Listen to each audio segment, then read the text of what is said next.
Welcome to another Keelhauled podcast. I'm your host, CaptainLogun, and we've got a lot of Sea of Thieves news to cover today, so tie yourselves to the mast and hold fast. Ahoy there, pirates. I hope you had yourselves a good week and a good weekend. I know I did. This week, I am bringing on a special guest, a very long conversation, and someone that I have really had a good time chatting with, and that is none other than SightlessKombat. You can find him over at SightlessKombat with a K on Twitter, as well as other social media platforms, including Mixer. A lot of our conversation deals with how he approaches gaming as someone without sight. Now, there's a bit of a distinction between some people who consider the term blind as having some vision versus like being legally blind versus having no vision at all. So he is sightless, and he has a great perspective on what it means to game without sight, having different ways of navigating different games, and learning about him and his life and playing games has been a really, really interesting take. There's two articles that I want to point you to in the show notes. One is from 2017, which was an old spotlight from the Xbox Ambassador program. And then one is the latest May spotlight that he got for becoming the Xbox Ambassador of the Month. So there are two different articles that you should dive into to learn more about his personal thing with how he plays games and stuff. So I'm going to be chatting with him. This is a longer episode, and we dive into a lot of different discussions, and it may seem like some of the conversations that we have get a little heated. All of this is with the understanding that we're trying to pose opposing arguments, different perspectives, and I'm purposefully going against what he's saying because I like to have these discussions. So not all of the things said are representative of how we actually feel, but it was a good conversation to try and bring up some of the harder topics to talk about in Sea of Thieves, especially when it comes to what's considered normal gameplay, PvE versus PvP in a PvE PvP game, private servers. We just discussed a lot as far as building accessibility options in a game that already feels like it has a lot of accessibility, but when you really think about some of the things that are in a game for someone who's sightless, like Kombat is, it's almost impossible in its current state to play without assistance, and that's from other players as well as the tools in game. So a lot of the conversation that we had is coming from a perspective that I know very little about, and that was why I thought it was so important that I have him on this episode so that you guys can get that perspective as well, because the more perspectives we have, the better understanding of how people try to play the game. And like he says towards the end of the episode, the more people that play, we all win. If everyone plays, we all win. And I absolutely love it. So without further ado, I give you our conversation with SightlessKombat about Sea of Thieves, accessibility, all that and more on this week's episode of Keelhauled Podcast. So let's start from the beginning, because I reached out on Twitter because I wanted to find people who are more familiar with the realm of accessibility than I am. And I recognize that this is a big gap in my knowledge, and I wanted to try and correct that. So my goal with reaching out to anyone that I was already familiar with on Twitter, who deals in accessibility, was to try and kind of expose just how many different types of accessibility there are out there. And you reached out to me, and it really, I don't know why, but it probably has to do with the fact that my aunt is blind, and that she, I remember growing up with that, and how living with her, or not living with her, but staying with her during vacations, it was apparent that her lifestyle was so much different than what I expected, and it was kind of a shock. And it's kind of, when your last name is Keller and people find out that you have a blind aunt, the immediate question is, wow. is it Helen? Is it Helen Keller?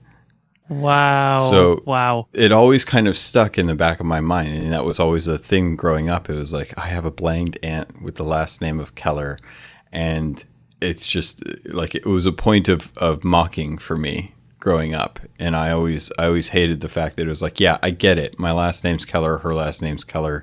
She's blind. I get it. And it always frustrated with me. That sounds yeah, tough. It was frustrating. So when I think about, what people without sight have to deal with on a daily basis, it's like I have like a personal sense of empathy because I already understand like there are big issues. Like the fact that I got bits of that just because I was related to her. I can't even imagine what her life growing up must have been with dealing with that. So yeah, I mean, I suppose it's different as well, considering sort of generations and everything else. So yeah, there's that to consider. Yeah, but yeah, actually, I think it's fair to make a distinction now, if I may.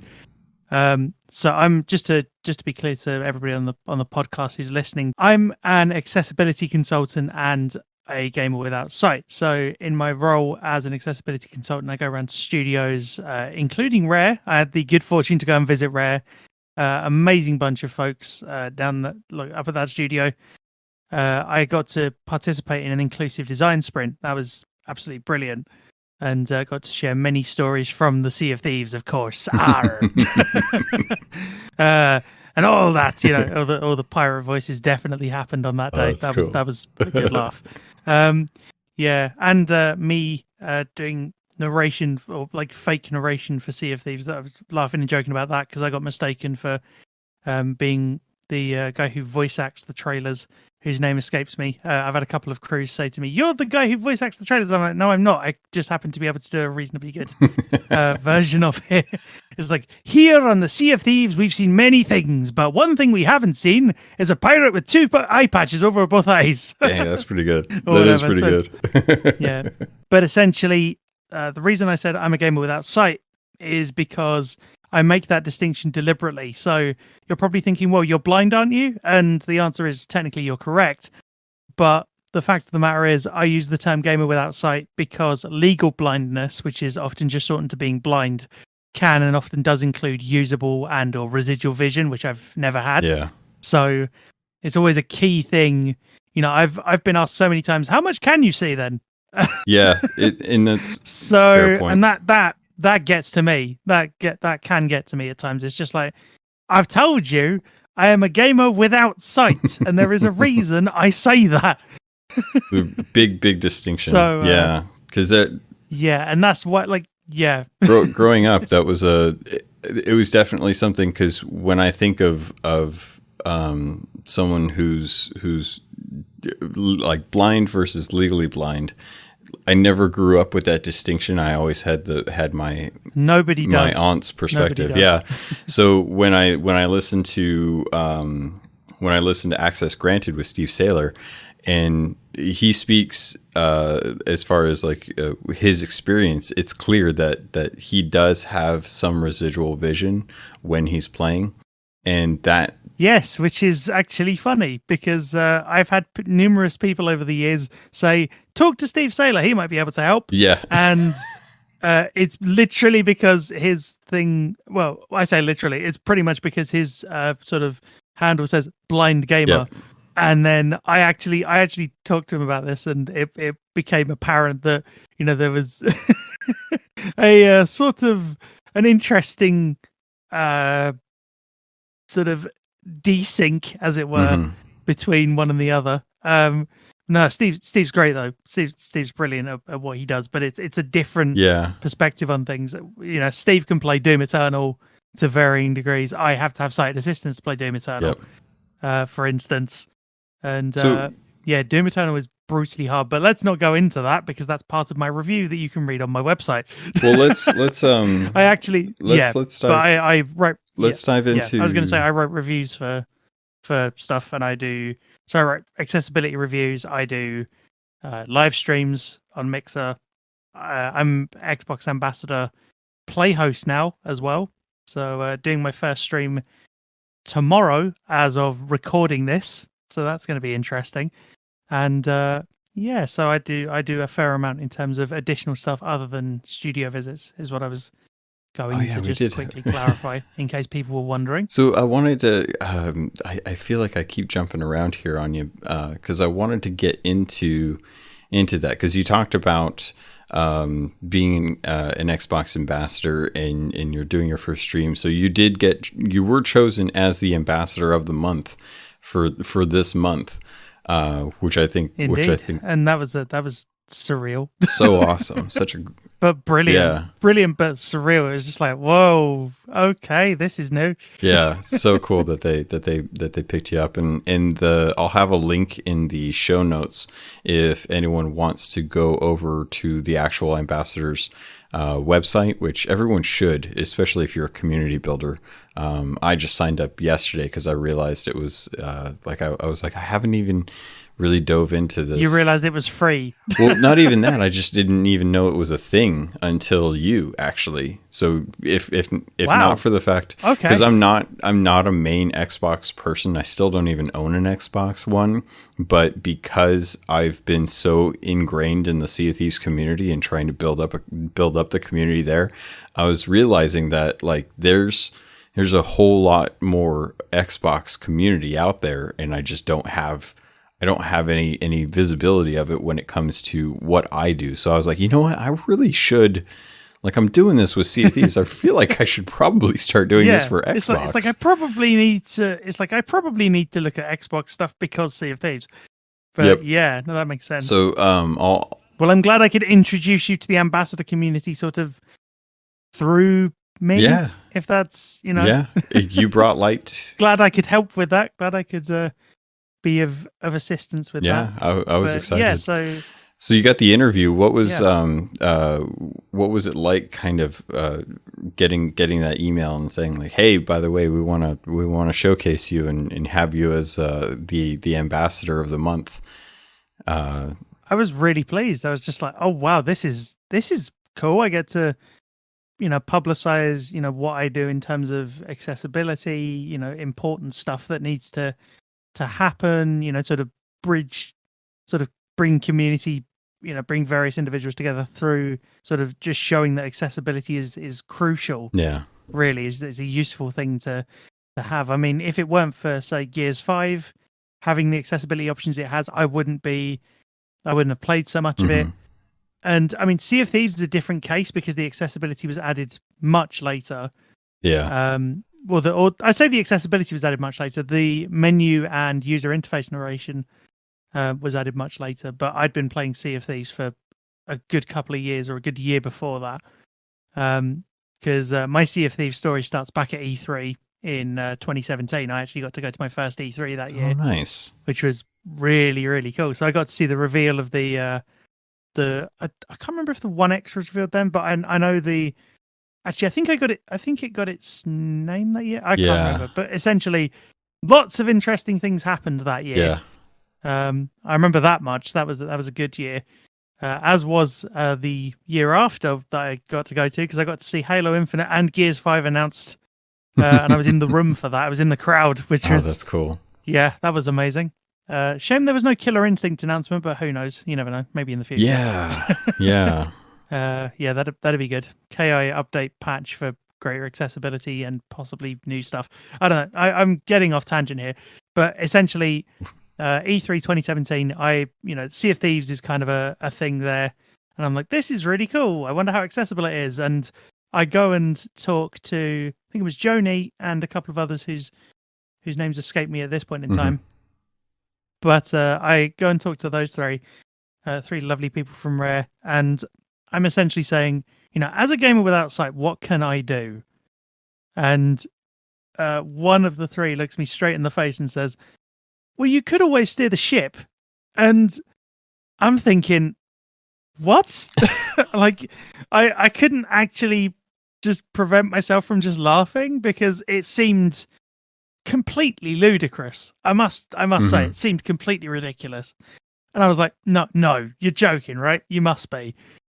And, I thought that much until I actually got in front of the game, got guided to the helm via, just general instruction. Yeah. Basically, sort of go left a bit, right a bit, look round a few, whatever. And then I got to the helm and then realized that there were haptic cues, so sort of vibrational feedback cues on the wheel. And from that point on, it was amazing because I think at one point we went between maybe a 2 or 3 way ship battle. We weren't actually fighting back; we just sailed right through it. And I was like, "Oh wow! Well, this is fun." And then of course there was the story of the pirate who decided to. I don't know if it was the same pirate, but I think it's funnier if it was, because there was a pirate who decided to drink all the grog and get profusely drunk, and then tried to navigate us, but held the map upside down. So whether that was the same pirate twice, I can't actually remember, but the point still stands. It was really quite funny, and we were just like, "Don't let that pirate near the grog or the map." So yeah, and then from there, I joined the beta. The sort of technical test thing that was going on at that point. I can't remember what it was called then because it's changed names a few times. The sort of insider program. It was alpha thing. It went through a few different names. Pioneers. Sort of over the. I don't think it was that. I think Pioneers came after I joined at least. But so I played Sea of Thieves in sort of a pre-launch state. Gotcha. And that was very interesting, finding people to crew up with where I could. It was mostly just jumping into games with randoms, really, and just saying to people, "I have no sight. Mind if I join your crew?" And then sometimes they didn't understand. Other times they did, and it worked out really well. We'd spend hours there, just voyaging around doing stuff. That's yeah. And then during a video that I recorded at around the time of the game's launch, I recorded a demo of me actually with a crew, and ended up being able to go on the cannons, and we figured out a sort of rudimentary workaround for targeting. So that was quite fun. Blowing up skellies with cannonballs. I mean, who doesn't enjoy that, right? Yeah, feels real good. It's just like fire. Yeah, very worthwhile. And then I've carried on playing. Gradually streaming Sea of Thieves where I can, when I can, finding a crew. Yeah, I mean, other than the tales of griefing that aren't exactly uncommon on the Sea of Thieves, it sounds like a narration line, doesn't it? Other than the tales of griefing that aren't exactly uncommon on the Sea of Thieves, other than that, it's a really good when you've got the right crew at your back and a good voyage or two to work with. You can have a lot of fun. Sometimes it goes horribly sideways at a moment's notice, but it's definitely, if you can get a crew who understands the challenges that you're going to face as a gamer without sight, then it's definitely worth going with it and just trying to at least do 1 or 2 voyages and see how you get on. Yeah, because it's not going to be for everybody. Yeah, but yeah, so that's kind of my Sea of Thieves story in a sort of vague nutshell there. So do you normally have like a group of friends that you play with, like when you are jumping into Gears or you're jumping into Sea of Thieves, or do you just kind of... it depends on the game, really. Okay. Kind of. Though admittedly, I do try and have, sort of certain people I run with, but the frustration being at times that, say all your friends are offline at once, which does happen, right? That none of them are on, and you want to play. You are then stuck with a choice. It's either go in and join randoms or play something else. Yeah. Neither of which are ideal, but you just have to work with it at this point in time, anyway. Yeah. But I try and play with, if I get a regular crew together and we say, let's voyage at so and so time and do these things, then I try and make that happen. So I think it just varies from it's not, I don't have a set crew to run with. I just run with who I can get hold of or whoever wants to run with me. So as long as they're friendly, understanding, and willing to, interested in learning, I should say, about accessibility. Yeah. And working with me on that, then all the better for it. So in your streams, while you're playing, how hard is it to kind of keep an ear on what you're playing, and then also pay attention to chat? Like, do you generally have to solo all of that, or do you have anyone that helps kind of feed you some of the inquiries that you get about playing without sight? Generally, I end up soloing it, to be honest, because that's the way. I mean, it may be that if I do play host streams with Sea of Thieves in the future, which isn't a bad idea. I've considered doing that anyway. But if I end up doing that, then that might change. But normally I end up just soloing it. Sea of Thieves is actually one of the better games to work with when you've got when you're trying to read chat and do sailing and stuff at the same time. It's actually not too bad, because there will be moments where say you're doing a voyage for the gold hoarders, for instance. You'll stop off at an island. You'll for lack of a better turn of phrase, you'll park up. Yep. And the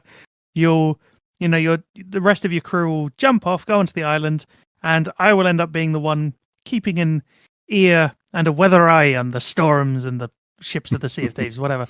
I will be sort of keeping a watch on what I can, which isn't admittedly very much, because sometimes things don't have as much of a sound cue as you think. So, say people swim up and you're not sure, you can't tell whether it's a friendly or not, like you'd be able to if you could see.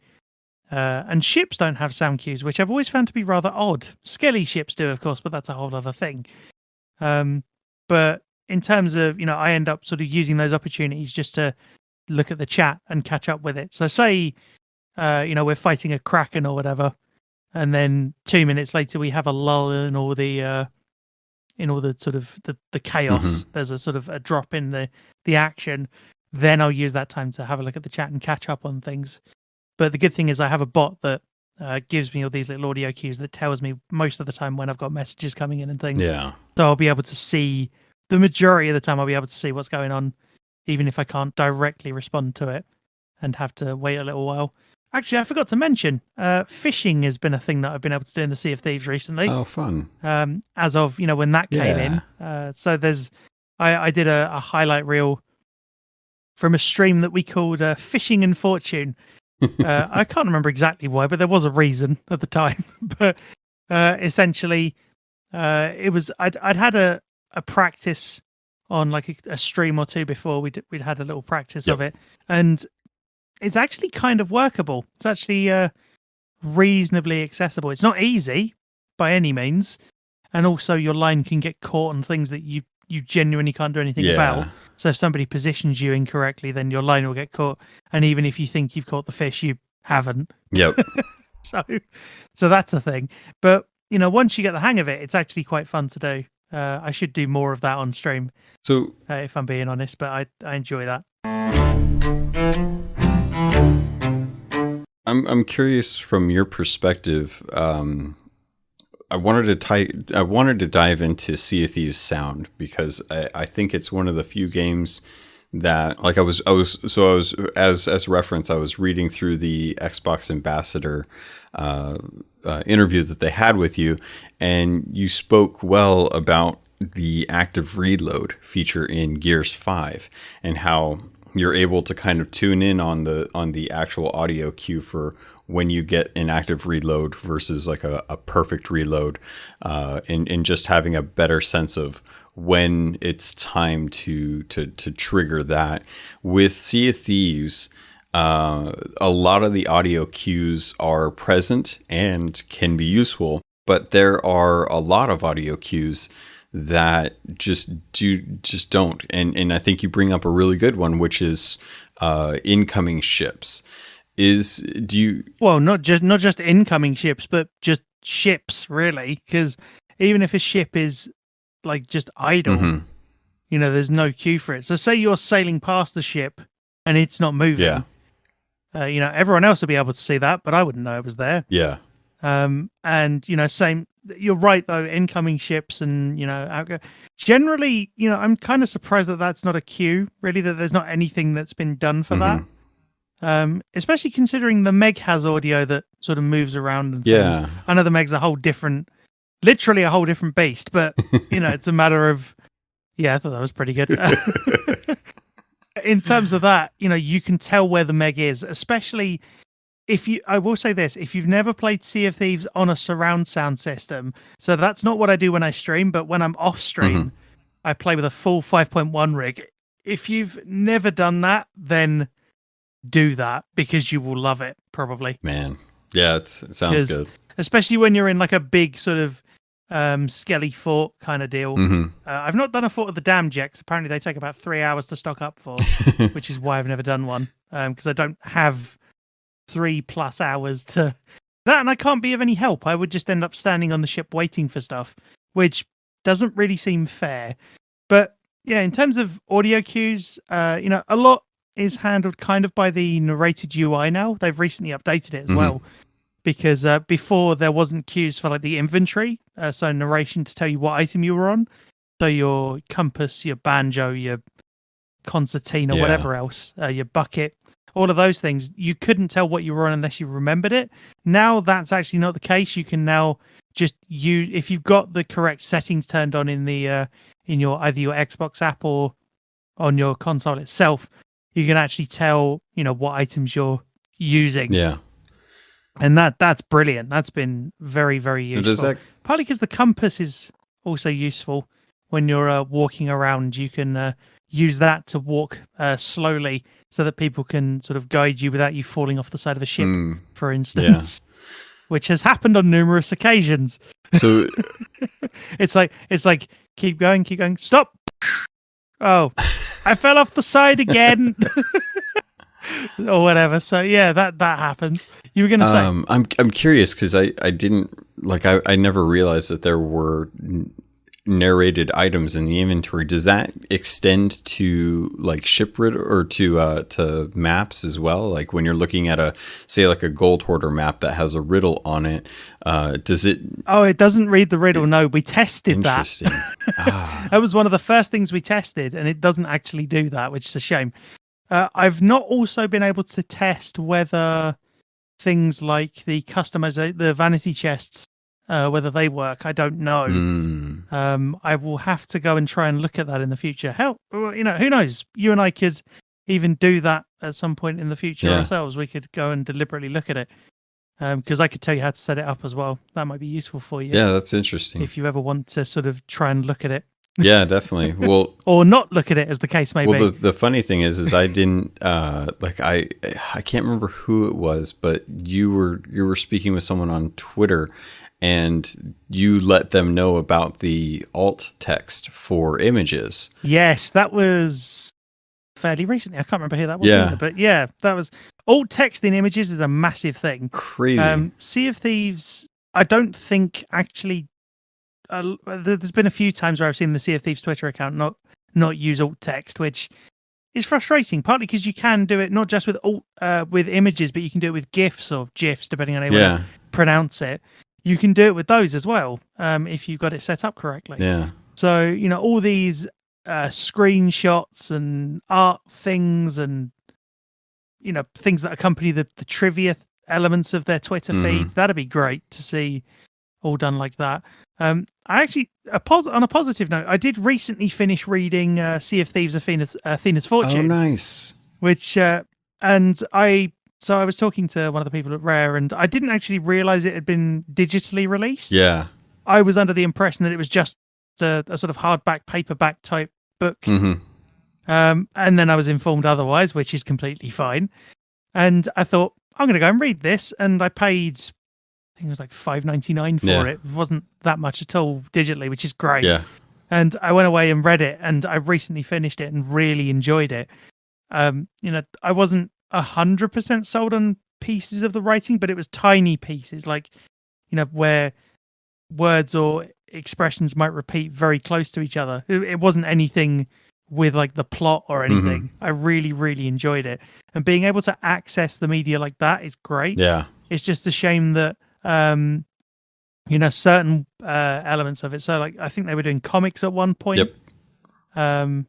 Those aren't accessible. Oh, really? As far as I've seen, because they're comics and because they've not been rendered correctly. Are you accessing them through Comixology? No, I'm accessing. No, I'm not. I just mean in general, when I've looked at comics overall, they're not accessible either. Interesting. And I've not been able to, so I use iBooks on iOS primarily, it's now just called Books, I think. I use that because, that's all. The thing is with that, even comics on there aren't accessible either. Yeah. Because there's no text. They just have images for each panel, which is a real shame. Yeah. But I've talked to a few people over the years about the possibility of accessible comics, and they seem to really like the idea. And not only that, there are people online who've done fan transcriptions of comics, if you know where to look, and graphic novels and things. And it's really, really good, some of the stuff they put together. It's just a shame that companies aren't actually doing enough to actually put all this additional media across. Yeah. So, audio description in trailers, for instance, that's only become a thing in video games relatively recently. And I head the Transcribing Games project. I'm one of the founders of it. Oh, wow. And that essentially seeks to add audio description to video game footage in its simplest form. But it goes deeper than that in the sense that, we write guides for descriptions of characters, locations, items, all of that kind of stuff as well. With the most notable thing we've managed to do is we've been working on God of War, the acclaimed PS4 exclusive, and that's been an amazing thing. It's we've got quite far in it as well in terms of actually putting the guides together, and that takes a lot of effort as well because we have, I have people helping with the writing side of it. There's people helping with the footage capture. There's people helping with the recording of the AD. As well, AD being audio description, but I actually recorded some myself, which I debuted a rough cut of at the Gaming and Disability Bootcamp for Microsoft last year, and that was the Halo 3 opening sequence, and I did that all from a fan transcript, the initial version. I sat down. Well, no, it was great. It was actually really fun to do. It was amazing to do because I had to sit down and just trust that fan had actually got it right, which was interesting. Yeah.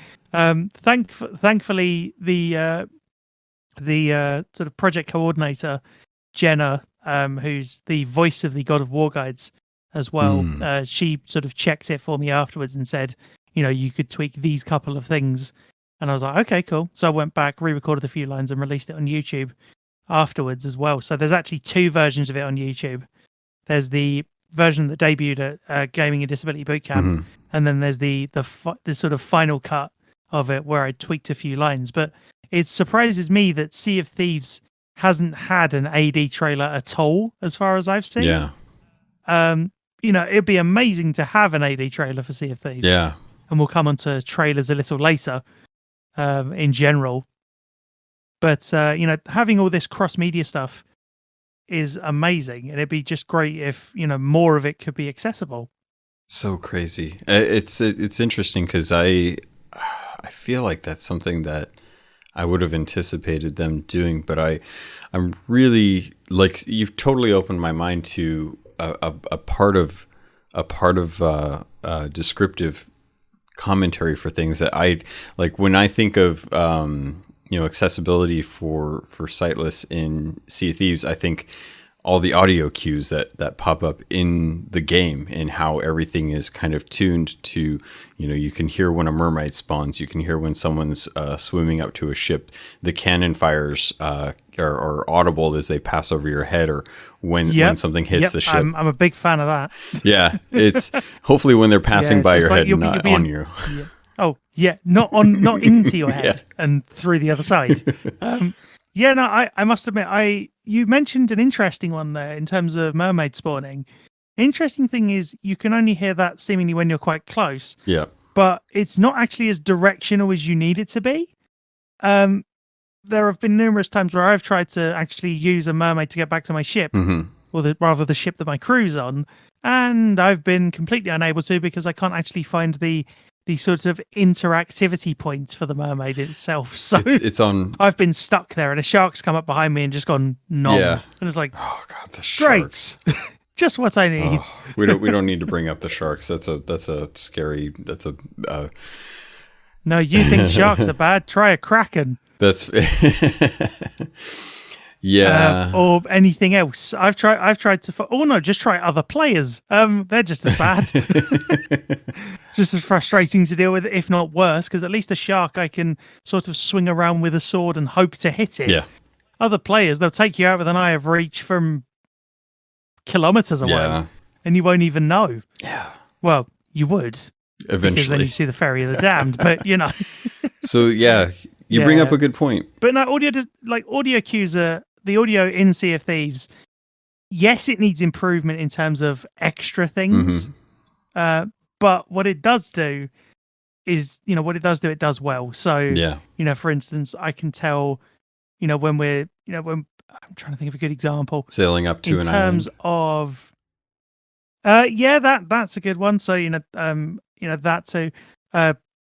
I'm trying to think as well. The scoring for Order of Souls voyages. Yeah. So, when you're coming up to like a skelly fort, that kind of thing, because the score is just as big a part of Sea of Thieves as the audio generally is. Yes. So you'll come up to, the sort of edge of the skull cloud, and you'll sort of just hear the bass notes of the theme kick in, and then it will just gradually build as you get closer. And you're sort of, it's just like you'll sail through one slightly. You'll be like, oh, there's a skelly fort over there. Yeah. Have you done any of the Tall Tales? I think I've done 2. Mm-hmm. I think, partly because they take so long to do. Yeah. I mean, I say that it's not like I can help. If I could help, it would probably take less time. But I literally can't do anything. I just end up staying on the ship, which is a real shame because then I miss loads of it. That's the thing that I was thinking about, because Heart of Fire is a great tall tale, and a lot of it, while there is a lot that is platformy in that game, it's something where, because there's resurrection now in the game, I feel like it might be a little bit easier to navigate through some of those traps. But I think the trouble is you have to then know how to get off of your ship onto wherever it is you need to get to, and then into the area with all the traps. And that is like getting me to anywhere in Sea of Thieves can be a real struggle. Not because I'm not trying to do my best with actually navigating. It's just, or that my crew isn't. It just is problematic. It just is finicky by the nature of it. And even in terms of, I have to teach crews, I have to train crews with a new navigation system whenever they run with me. Yep. So, if I get a new crew with two out of the 3 extra people who don't know what they're doing, I have to then spend 10 minutes sitting down and actually, giving them instructions. Yeah. So, do you think... And that's all... It's also that, because I can't see the compass, so I can't see north, south, east, west, whatever. Yeah. So they're all saying, turn east. I'm like, where's east? No idea. And, whereas if you say to me, full lock right, or if you say 6 left, 6 right, whatever, if you say any of that to me, I know exactly what you mean. And I mean, I think you've seen the footage. Yeah, really, really cool. Where, we've had a few interesting sort of near misses with islands and things, I think, during most of that footage. I do have, I'd need to find it, but I did have a screenshot that somebody took when we actually managed, myself and I think it was the same crew who I recorded the navigation demo with around the time of the game's launch. We actually managed to sail directly into the middle of Thieves Haven. You know how you can sail through the arch at the side of the island, and you can sail like into the middle of it? We actually managed to do that, which that's cool. Is, thinking back on it, it sounds absolutely just wow, because there is not much room for maneuverability. No. On either side. It was like it's like a Star Wars sequence. It's like, we're not going to make it. We're not going to make it. Oh, we made it. or the reverse. It'd be like, we're going to make it. We're going to make it. Crash, crunch, scrape. And it's like, oh, we made it. Yeah, we didn't make it. We kind of made it. Either that Most of us made it. Or it's like, we made it ish. Oh yeah, but we've had a few things like that. But in terms of, that's where most games. It's not just Sea of Thieves that doesn't do navigation for gamers without sight. It's most games at the moment, and that's the real barrier that most games need to overcome. Once one game gets 3D navigation in an open world right, in any kind of open world.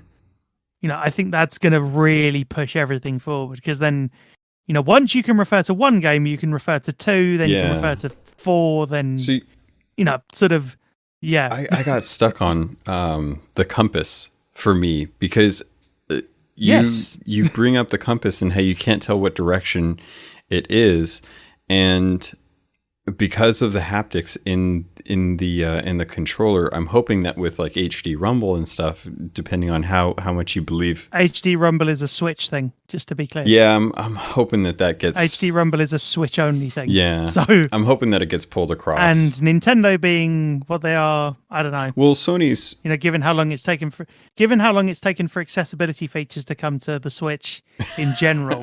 Yeah. Don't need to say much, do I? No. Really? And of course, you were going to bring up Sony. Yep. But then, of course, Sea of Thieves probably won't be coming to PS5. Well, I mean, who knows? It might do. That'd be cool. Be interesting. Here's my hope. I hope that much like with HD Rumble on the Switch, and that being kind of pulled into Sony, I imagine it won't be too long before something like that comes to Xbox. Mostly, I mean, I was going to say it's not Rumble that you need though necessarily. Mm-hmm. Partly because there are gamers who can't play with Rumble turned on for various reasons. Yeah. So what you'd want ideally, and this is kind of the sort of thing I end up saying during my presentations as part of my work as an accessibility consultant. Mm-hmm. What you want is for the user to be able to customize it. So say you have Rumble and I can't use Rumble for whatever reason, mm-hmm. or even say my batteries die halfway through a stream, I would, and I don't have any spare ones and they last just long enough to finish the entire stream. If the batteries get too low, vibration turns off. So then I'd lose that feedback. What you need instead is the option to have both haptics and audio cues. Yeah. Okay. And, when you've got both and you can turn one off or the other off or both off, then you've got options and you kind of keep filling it out from there. As a short measure, do you think if they were to add a rumble to hitting north on a compass, similar to the neutral position on the helm, would that help give you a better sense of where true north is, and then being able to turn left or right from there? That's a tough one, because then you have, say, north has like a 10-degree radius either way. Mm-hmm. On each side, then you still have 340 degrees of nothing. Yeah, so that's kind of where you would still have, and based on sensitivity, that could be, it could take you anywhere from like a second to turn around to longer than that, to do a full turn. So I think the best way to do it, arguably, could be to have having sort of maybe short pulses for, like, so one pulse for north, two pulses for east, and then go clockwise from there, 3 and 4. So then you'd have sort of a way of almost counting it. So if you wanted to go west from being at north, you could just turn left, and then when you feel those 4 quick pulses, then you could use that. But then also having a small cue that indicates, where, so if you're turning, it could indicate, like an audio cue, it would indicate where north is.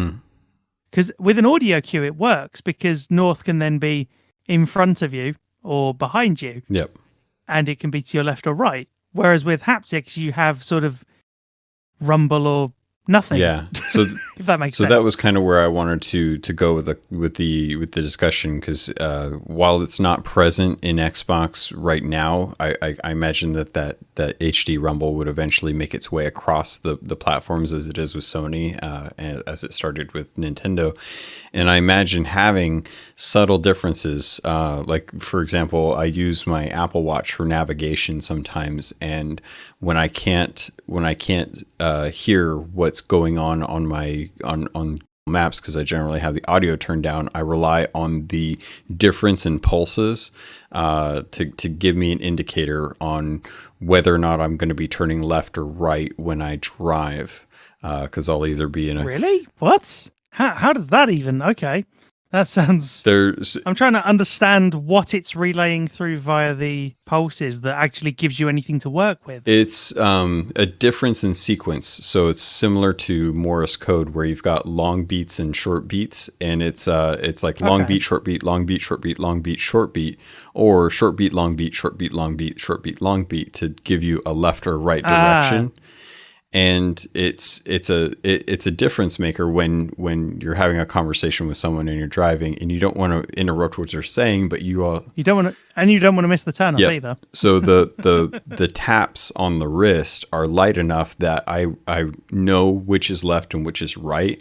So I just have to mentally I just have to keep that feeling in my mind. Like when I'm actually driving, I have to pay attention to that as well too. So yeah, that makes a lot of sense. I can see what you mean. The key thing is that with your example there, the key indicator is within the first two pulses there. So, if you get short, long, then it's one way. If you get long, short, then it's a different way. And that's the key thing, conveying the information in as timely a manner as possible to the player. Yeah. Because you don't want... I'm trying to think of a good example. So say with an incoming ship, you don't want to only be able to tell that it's a galleon with a full crew at a very close distance. You want to be able to tell that from as far away as a player can see it without using a spyglass. That could even be the solution, using the spyglass to add extra cues. Yeah. So, even if you have to have your spyglass out at all times, for whatever, well, not all times, but say one of your crew in the crow's nest spots a ship, they'll say ship on the starboard side, whatever. You'll then take your spyglass out, turn, sort of look with your camera to the right, and then be like, okay, I see, it's this kind of a ship. And you could do that just with, there's various ways you could do that in terms of what you'd use for the audio assets. You could have sort of louder sort of creaking for the bigger ships kind of thing. That just tight, as long as the cues are there, that will help. Killer Instinct's a good example of cues, like tiny cues, where, if you listen carefully enough and you've played enough, you can hear the footsteps of the characters as they move in. And, so if I'm standing there blocking and I see you move in, I can be like, okay, you're going to move in. I'm going to just try and jump over your head and or I'll try and take your legs out from under you, whatever, or hit you essentially with an attack that you're not going to be blocking or expecting. Whereas, if I'm standing there and you're not doing anything, I can work with that as well. And it's all because of, subtle cues that are just there to, they're there as part of the game design, but they're kind of unintentional accessibility cues. Yeah. Yeah. See, it's interesting because right now in the game, there's a bug where normally if you use your spyglass and you scope down to a skeleton ship, you'll have that audio cue to let you know that there's a little sound that pops up and says, hey, this is a skeleton ship. Right. Is there? Yeah. Okay. Now I never knew that. That's cool. So if you're actually, and the trouble is that you kind of have to stay on it for a couple seconds before it pops. It's not it. That shouldn't be the way it is. I'd have said. Yeah. If you're gonna scan it, it should just be blip. It's there. Yeah. Yeah. You kind of have to be, rather than having to sort of hover over it. Yeah. And so the bug right now is any ship that is flying an emissary flag has that audio cue. So even though that audio cue was originally reserved just for skeleton ships, it is now showing up for regular ships that have emissary flags. And while I appreciate that there is a sound specifically for the skeleton ships, this has really kind of mixed up. Like if there's a ship in the far distance and the it's thrown a few people off. It's like skelly ship. Oh no, it's an emissary thing. Yeah, especially in a storm or vice versa. Yeah. If I'm looking through a storm, storms are interesting. Yeah, that's a good point. Trying to fight the wheel. That's not actually easy because you can't see what way it's meant to be. What way you need to turn it back to actually sort of fight it. So you have to kind of just sort of keep turning it until you figure it out, which isn't ideal. But it works. Imagine a world where you had rumble in a controller that was separated by left and right, and if the wheel was pulling to the left half of your controller would rumble, and if it was pulling to the right side of the controller would rumble. I mean, either that, or you could just simply, have it so that to be fair, they have the impulse triggers. I don't see why you couldn't just use those, and also have a little have the wheel cue move, the opposite way. So move the other way to where you need it to. So say you need to steer it left to sort of fight it. It moves off to the right. So then, as you steer it back to the left, it comes back into center. Yeah, that wouldn't be. I don't feel like that would be massively hard to do. Yeah. Just sort of move the audio source slightly. Get some time in there. So kind of moving a little away from the accessibility side of it, as a whole, with the music, is like, how much do you enjoy the music in the general atmosphere of Sea of Thieves? Like, do you get that sense that you're in this kind of ocean world with all these islands that have life on their own and in the music around them? That's an interesting one, because the only times you really hear music are in sort of a few occasions. So you hear it, mostly at outposts when you're selling stuff. Actually, let's go back to the beginning of the sort of core gameplay loop. So you hear it in the tavern, then you hear it mostly when you're on your ship, either your crew are playing it or you're sailing around and it's giving you music for that, to sort of say, you're in the wind or whatever, like you've sort of managed to start sailing kind of thing.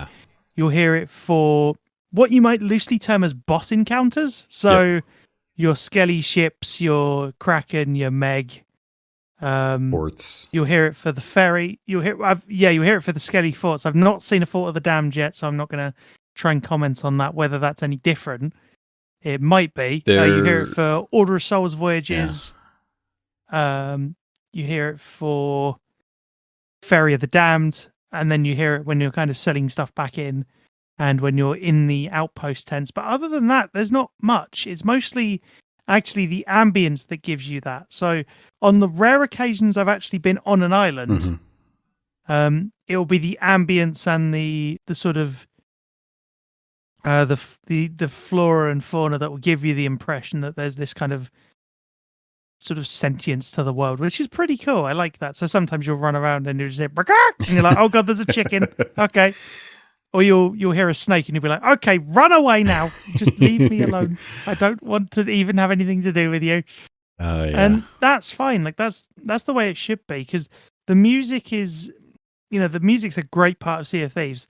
And it comes in just when you need it to.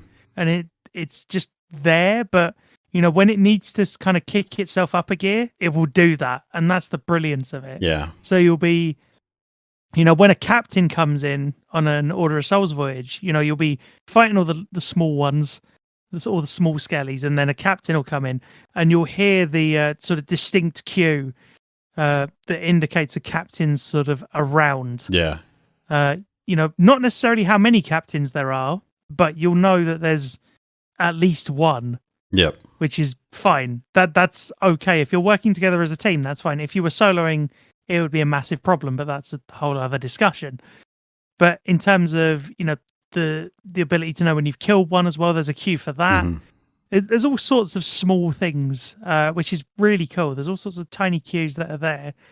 So like when, sometimes when you see islands, when you come up to an island, I should say, you get that.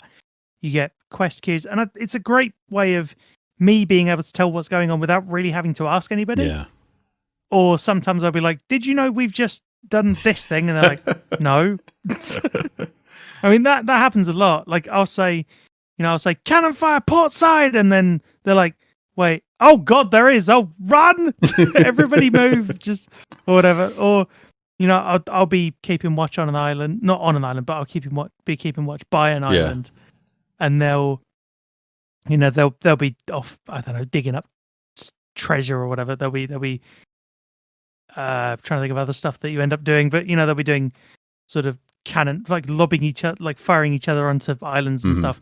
And I'll just be keeping an eye out for storms. I'll be like, storm off the starboard side. It seems to be quite close. That's not good. Everybody get back to the ship as soon as you can, and all of that. Or I'll be like, is that me or is there a storm in the distance? So, yeah. Have you done any kind of like rowboat adventures on the seas? I have never used one. Never used a rowboat? Not that I haven't wanted to. I have never used one. I feel like they're but I've always been interested. They're probably, well, for one, I think they're still the best boat in the game. But for two, they're very analog. Your interactions with them directly result in what you do with the rowboat. So if you're rowing, and you are not the first person to say that. Yeah, you are genuinely not the first person to say that. But the trouble is, I'm not a bright person. You don't get one automatically. True.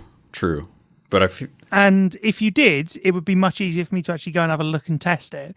And that, and also I am normally needed at the helm anyway. Yeah, I feel like you would probably get a kick out of it, because I love the rowboat. I think the rowboat is a lot of fun. It feels visceral when you're sailing. I would just have no idea where to go. I'd just be chucked off the side in a rowboat, and I'd be like, where am I? Where do I need to go? Why didn't you give me a map? Oh wait, you did, but I can't read it. So honestly, sometimes having no direction in that game are some of the best experiences. Just rowing in a direction, and if you hit something, you hit something. If not, you'll eventually find the shroud. Which, I mean, that's not the most ideal situation, but the shroud is bad. Just correct me if I'm wrong. The shroud is the big thing where the sea turns red and everything goes lightning. I think that's a one word describing pretty accurate description. I'm usually hiding partly because I haven't seen. I've seen the shroud a few times over the years, and trust me, that speaking of cues, that's a really good example of an audio cue. When you sort of come within sort of visual range of the shroud, everything kind of just it all goes rather quiet, and then sort of gradually it all kind of kicks in, and you're like, yeah, this is not a place we want to be. Kind of thing. Just be like yelling to your crew, full speed the other way. And yet I still see lots of people going there. And they'll be like, why is the sea going red? And I'm like, I don't care what you think, just turn around and go. So that's always amusing.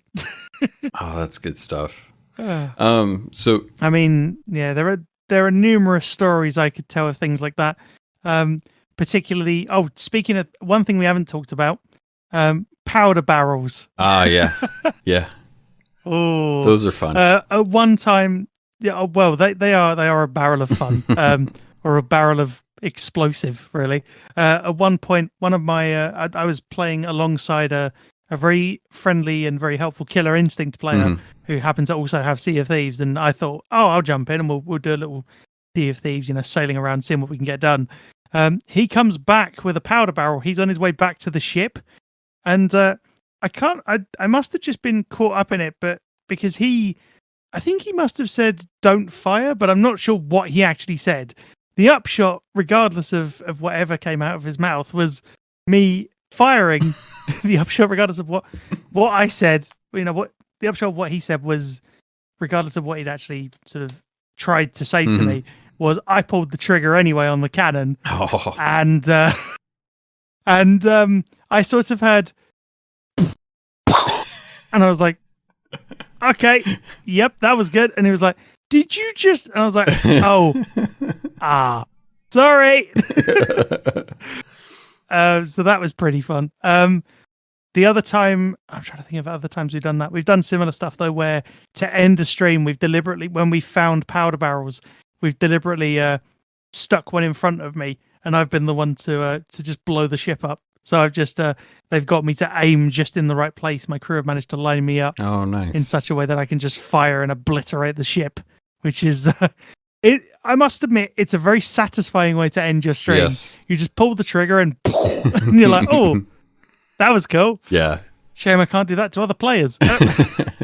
It makes a good I haven't sound. used I haven't used fire bombs yet either. Oh, I'd love to use one of those. They're fun. That'd be firebombs. Fun. I've seen firebombs, and they are the tool of the my arch nemesis in Sea of Thieves, the Griefer.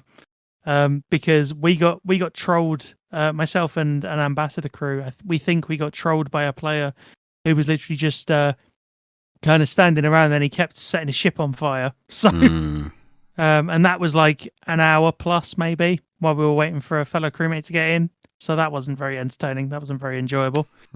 Man. And this kind of brings me on to a different thing as well in terms of accessibility of the PvP aspect of Sea of Thieves, which, I thought you might want to come onto anyway. In terms of, I have no way of, knowing where enemy players are. I have no way of using targeting or anything to actually hit enemy players. So, when the ship I'm on comes under attack, I'm defenseless. Yeah. That's it. I might as well just jump over the side, which I have done on a fair few occasions. I'm just like, right, you lot deal with this. I'm just gonna flee, run, retreat over the side. Whee! Splash. And then I promptly just sort of try and swim away, and then they hit me inevitably anyway. Yeah. And I think the interesting point this raises is the idea of balance. Yeah. Because for everyone else, or no, I say everyone else, for gamers with vision, with full sight, for instance, the game would seem perfectly balanced.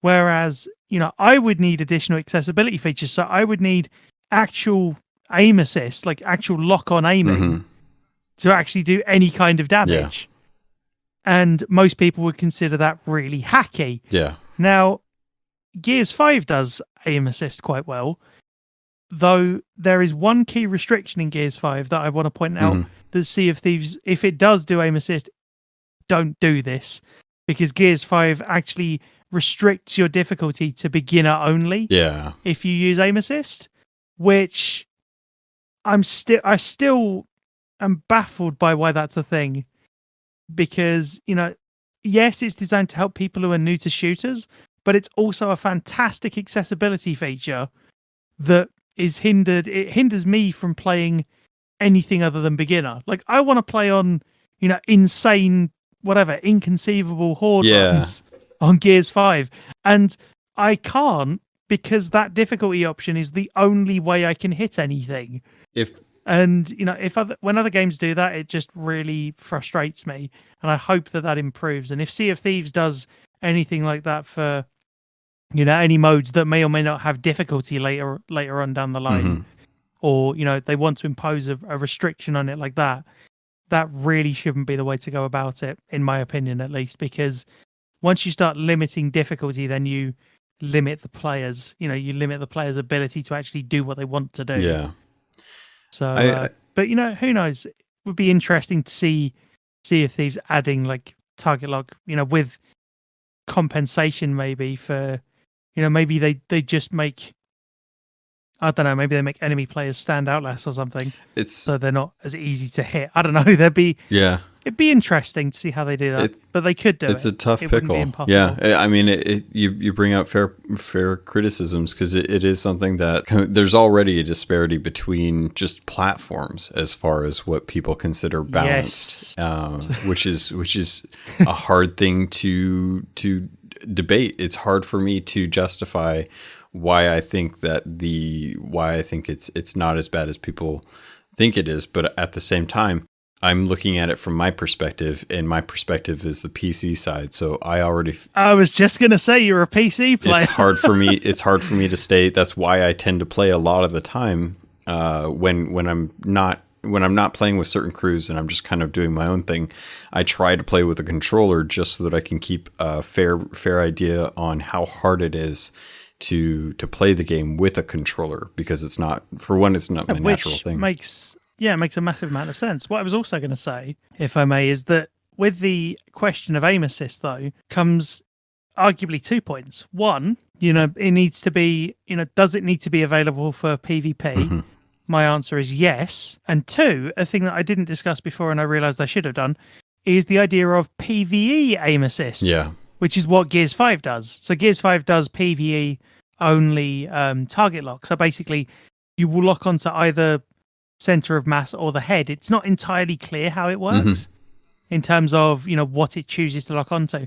But you may have seen the yes, I think it was 6 kills in 6 shots I ended up doing. Yeah, that was a good video. Which that was interesting. Headshotting I think a Scion at one point from ridiculous range. Yeah, it was good. And that's the thing. If I can do that with, like, say, the Skellies, if I can sit on the ship where I am at the helm and shoot Skellies from there, and or use aim assist with cannons, that would be a brilliant step forward. Yeah. It wouldn't be everything that needs to be covered, because players happen. Yeah. Yeah. Players exist. But it would definitely be a step in the right direction, because then, say my entire crew says, yeah, let's do an Order of Souls voyage. I can be like, right, get me into a good position after we drop anchor and we set ourselves up. I could be like, get me into a good position from here, and I'll use the Eye of Reach and I'll see what I can hit. And then, of course, who knows? I might be able to get a few good shots in from that range. All right, Pirates, it's about an hour in. Just wanted to give you guys all a breather if you wanted to take a chance to pause the podcast, and just know that the rest of this is still really good information, but I thought I'd let you kind of know that if you want to take a break, I totally understand. Otherwise, we're just going to keep on going. Here's the rest of the interview. How do you feel about that being an option made for Xbox players specifically? That wouldn't be fair at all, and I don't even know if it would be possible, because of course it runs on both platforms, and you have cross-play as well to consider. Yeah. And you'd have people wondering, you'd have people who don't have an Xbox wondering, why are these Xbox people getting preferential treatment with accessibility options? There are people who would say things like that. So when I think about it, like Call of Duty Modern Warfare has aim assist for console versus PC, and it's hard for me when I'm playing it to know who I'm playing against, because I'm being killed by a lot of different people, and I know it's a mixed arena, so I know. But I think aim assist is different, though. Definitely. What I mean is, compared to what I'm asking for. So the feature that I and others, doubtless, who want to play the game would ask for is not just aim assist as such, but sort of full lock on. So with Gears 5, if you sort of line it up roughly. So say you have a target on your right-hand side, you line it up in the center of your stereo field and you aim down sights and you mark the enemy. By that point, the game will have moved enough that it would have locked onto their head, but you've not done anything to line it up vertically. That's the key issue, really. Yeah. So it might even be that it's just a vertical aim option. Yeah. So say you know where a player is. Say you've heard a sniper shot and you know where a player is because, of additional cues, for instance, that they might add later. You can then turn round and find that player in the center of your stereo field. The game would then adjust for elevation. Yeah. And you could take a shot. So you've done maybe 70% of the work there, and the game has just filled in the gaps. I think that would be a semi-viable way to do it. Same with Order of Souls. If you're on a cannon and then you get cues, as if you were right there with the Skelly, so you can line it up, then the cannon would auto-adjust. You could then take the shot. And I don't think it would be... I don't think that would be too far a stretch, because, when you're playing normally, you have to aim horizontally and vertically, and you're still having to do most of that with this concept. Yeah. Yeah. Whereas you're not doing what Uncharted 4 does and pressing one button and it automatically snaps to the enemy and you can just take the shot. Right. So, I think there's definitely lessons to be learned from various implementations of this, but I think maybe having additional cues for players would help. So even if they're far away, having the ability to just hear directions, if nothing else, and then being able to line up based on that would be a good idea. I don't see there being too much, or maybe it's me personally, I can't really speak for the community, but I definitely think that as far as like skeletons or PvE threats, that should be built in already as an accessibility feature. That should be something that I think a lot of people would appreciate, given the way that the game plays.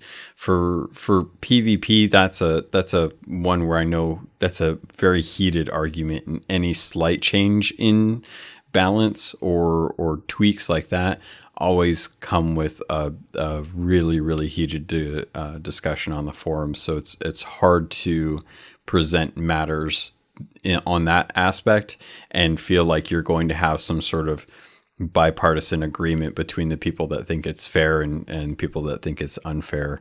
So I wanted to toss... I just think people would mostly be confused rather than anything else, that a gamer without sight, like for those who don't know me, they would be quite confused. Yeah. That a gamer without sight would even want to play Sea of Thieves in the first place. And that's the problem. Let alone wonder how. Yeah. And but I think that's the thing. If I could, say there was like a proof of concept with this actually available. Yeah. And, you could show the before and after.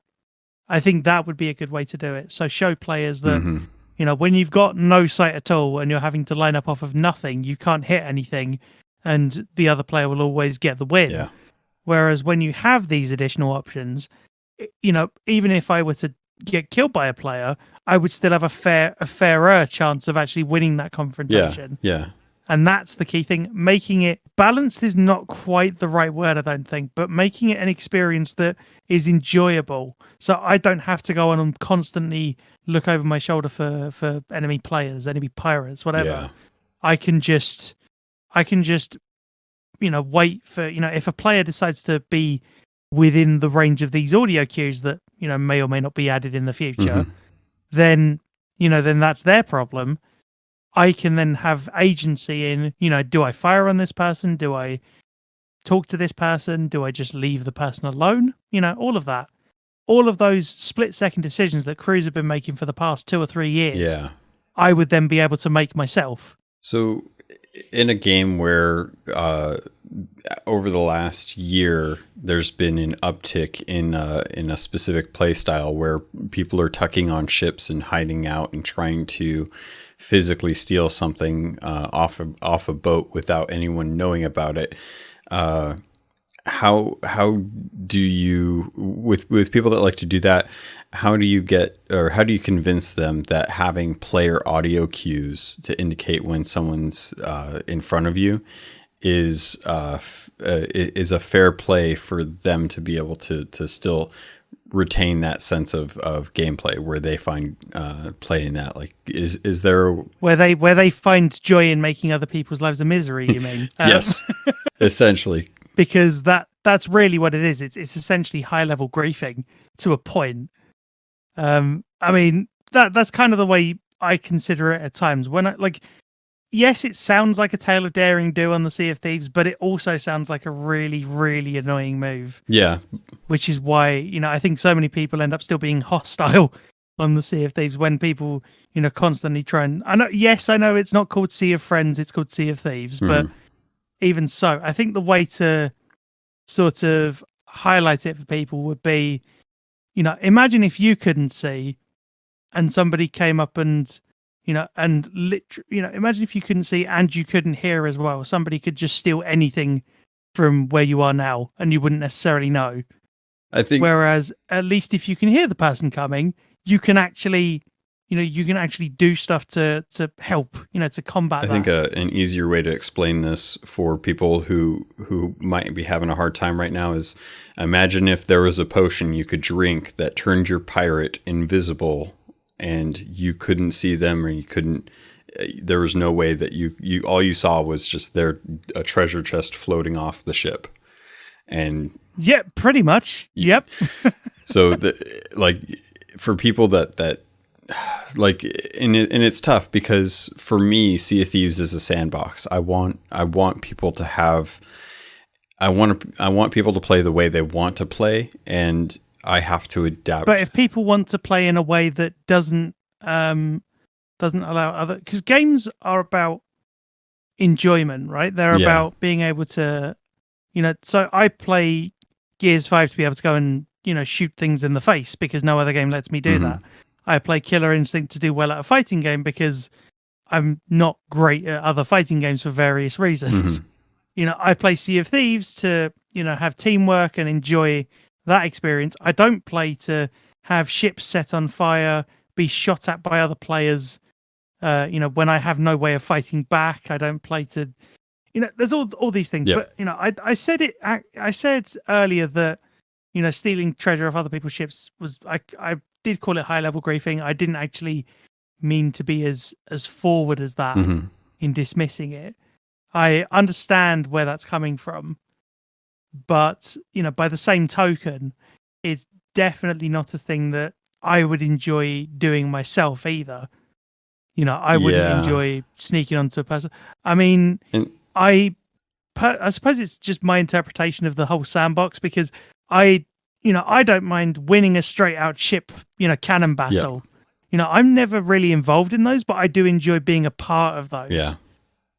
And, even if I'm at the helm turning the wheel, every which way, I'm still helping, I'm still able to assist.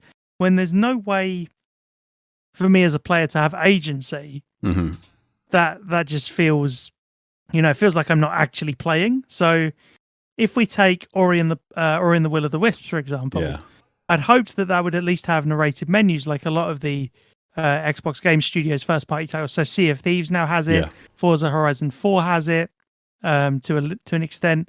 Crackdown 3 had it when it launched, and it still does.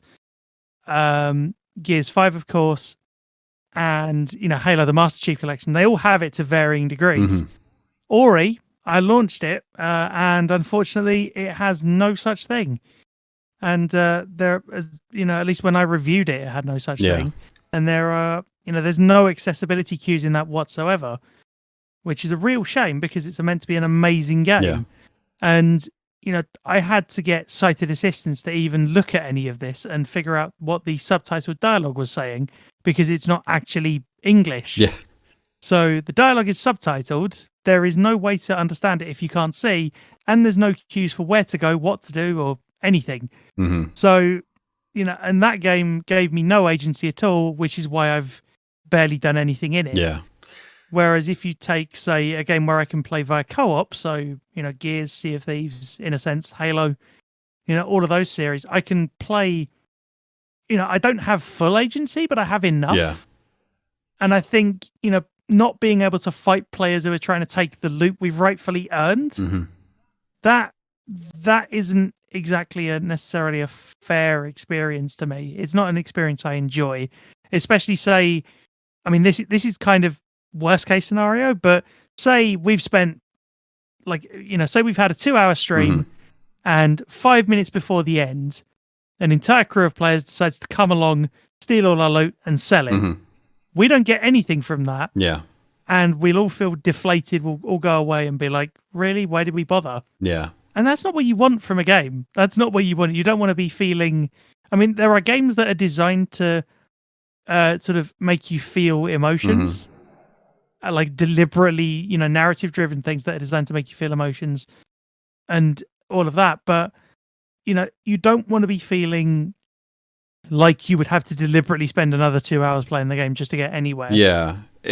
And I think the stealing mentality kind of feeds that, which is a shame. Well, because I can understand why people want to do it. It's tough because it's like the game is designed around that mindset. The whole goal of, so to play devil's advocate, and I'm not trying to poise my position. I'm just presenting the argument.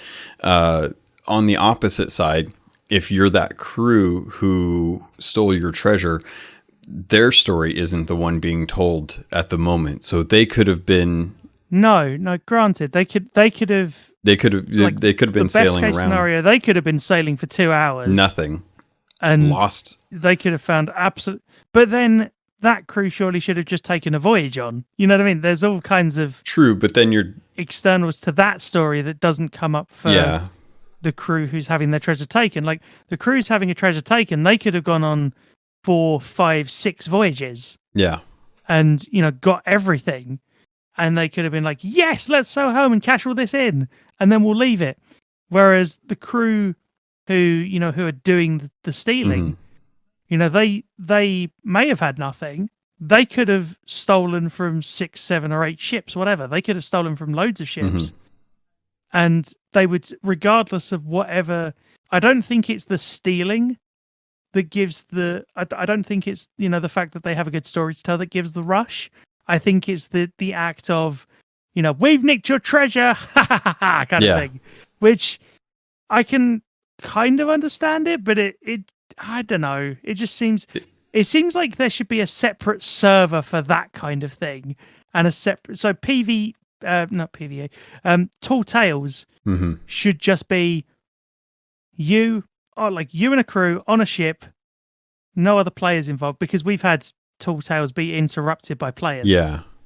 And that's not fun. That is really not fun. So the problem that you run into, and this is why Sea of Thieves is so heavily debated on so many different perspectives from this, because everyone can come to the seas and everyone is welcome to come to the game and play it the way you want to play it. And there are people, so for example, the people that were playing going around getting sunk, not being able to steal anyone's treasure until that last 5 minutes before your ship turned in. They got lucky. They managed to use the right tools at their hand, and a 2-hour thing, which was going to be a complete loss, is now a win, where most nights they may not have that. But for them to, when you say that they should have just gone on a voyage, that's dictating their narrative. And their narrative is what makes them them, and they may not like to have the voyage. They may solely like to play the principal role of being a pirate and sailing around and trying to commandeer loot from other players, as a pirate would, compared to others who do that. And not to discredit either side of the person's desire to play the way they want to play, because that's my whole thing, is I want people to play how they want to play, and I welcome their attempts to take my treasure.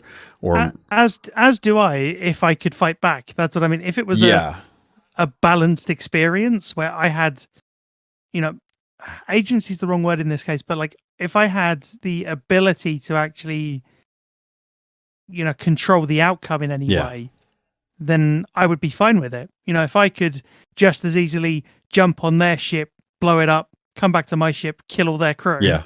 That kind of thing, which does happen. That kind of thing has happened. And, if I could do that just as easily as anyone else, I wouldn't have a problem with this. So that's what we're getting down to, right? That's, with the lack of accessibility makes the stories that I can be a part of on the Sea of Thieves very much one-sided. It's either we do whatever we wanted to do, whether that's Tall Tales, whether that's a voyage, whether that's getting into fights with other crews, whatever. Either we do that and we win, or we do that and we don't we don't succeed. We feel deflated. So, and I want to pose this to you, because I'm a huge proponent of private servers. I love the idea of having a community that I can bring into a private server. We can set up events. We can have play sessions. We can, create machinima, things like that. We can do whatever we want to do. And aside from getting into the debate about whether or not you should be able to earn gold and reputation from a private server, there's a lot to this game that can be enjoyed if you aren't constantly having to deal with other players who aren't in on the fantasy narrative that you're trying to deliver here. Agreed. So I wanted to see from your perspective, if given the option to have a community, to have private servers where you could set up, essentially LARPing sessions to kind of enact, ships coming in and trying to take your treasure, or going out and doing tall tales. If you had that ability, is that something that you would push for if that was an option? I think it would be, because then you can also do additional things like having accessibility options for, aim assist that might be frowned upon by other players, for instance. So say one set of players says, "Oh, you can't have this. You don't need it. Whatever." Yeah. I can be like, "Well, I do need it. I'm just going to go to my own server, do the voyages I want to do, earn the rewards that I would have earned otherwise if I was a sighted player, and then come back to you when I've got all that stuff, and we can have an enjoyable session fighting each other." Yeah. So, there's all like, I completely understand why Sea of Thieves is Sea of Thieves. Like, I get that it's, you go around, you fight other crews, you sort of take other treasure, you do voyages, you do tall tales, all of that. You enjoy the pirate life. That's amazing, and I love it. That's why I still play. But I can't help but think if a gamer without sight were to come along to the Sea of Thieves and have a bad experience, it might genuinely not make them want to play. And, that's not what you want, really, is it? You don't want people being discouraged just because of say they had a crew that was willing to, say they had everything else set up. So a crew that was really interested and happy to help and all of that. They had, everything planned. They knew what they were going to do.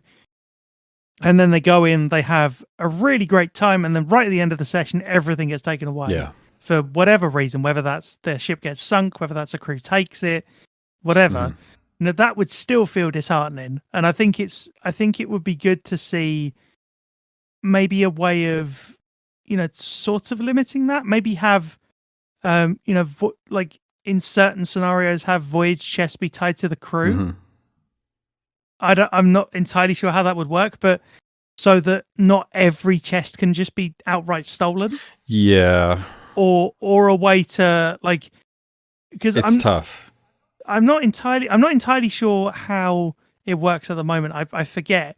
But when you have a chest stolen, you don't actually get anything from it if they sell it in, do you?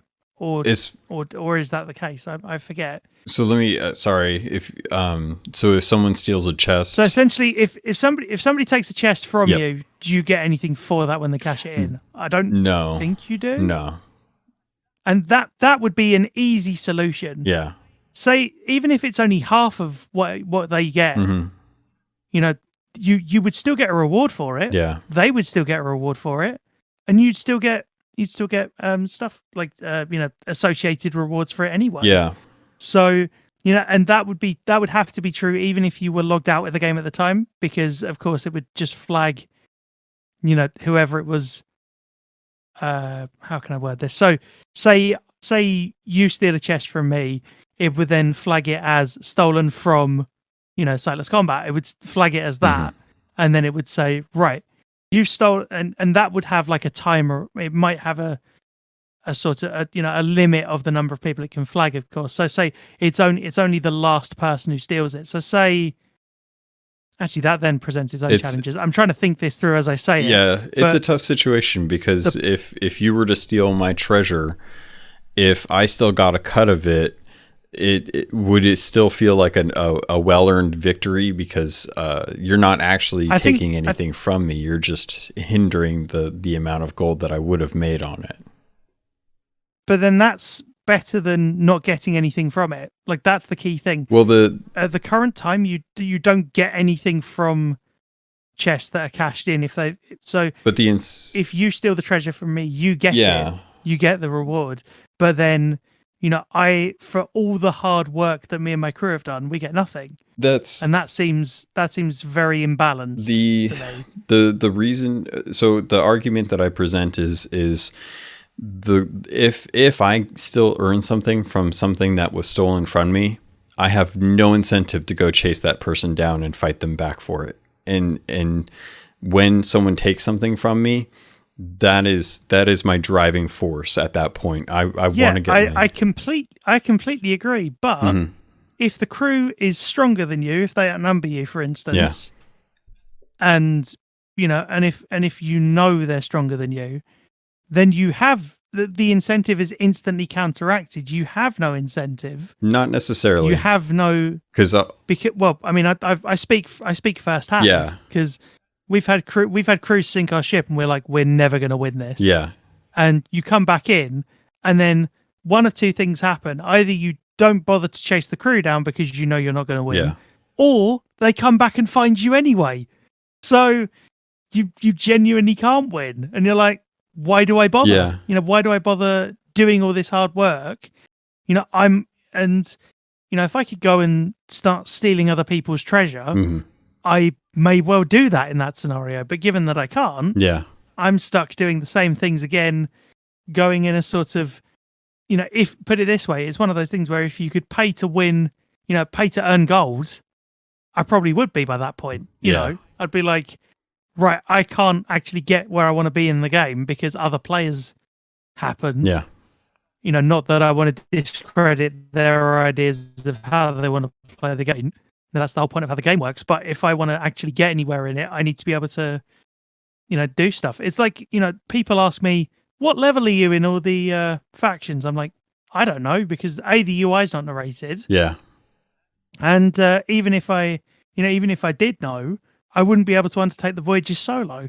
So, you know, you wouldn't just be, you know, arguably wasting my time, but you're wasting the time of 3 other people. Yeah.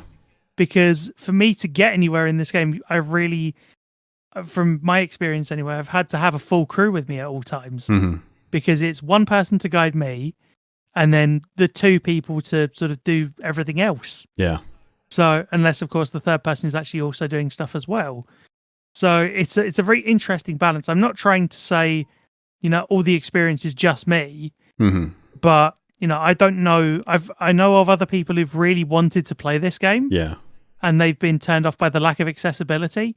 Once that were to lift, I'd be very interested to see what would happen if those people got into these very frustrating situations. So these are the things that I'm glad that we're getting into, because I'm coming at it from as much of an opposite, regardless of how I personally feel, as I possibly can, because which is fine. I like having the discussion around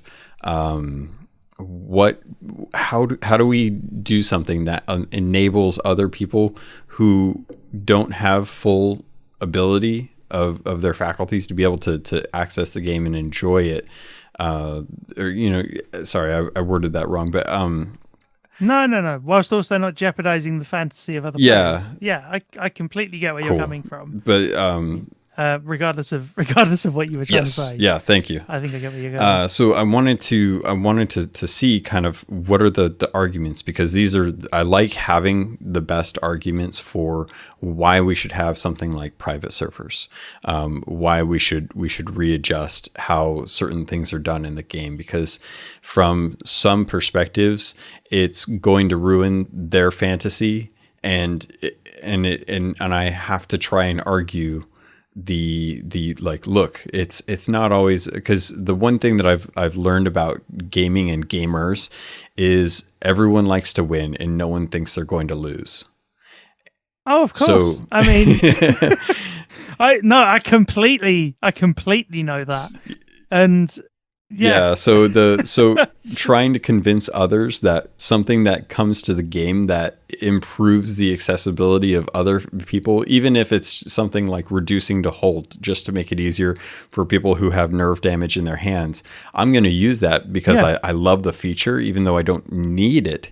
But that feature brings in other people to play the game, and if that's a reasonable trade-off for people having quicker means of repairing their ship because they don't have to hold down the key. It's the old thing of, I will use whatever I can to win. It's not unfair, which is a thing in fighting games that has really annoyed me over the years for various reasons.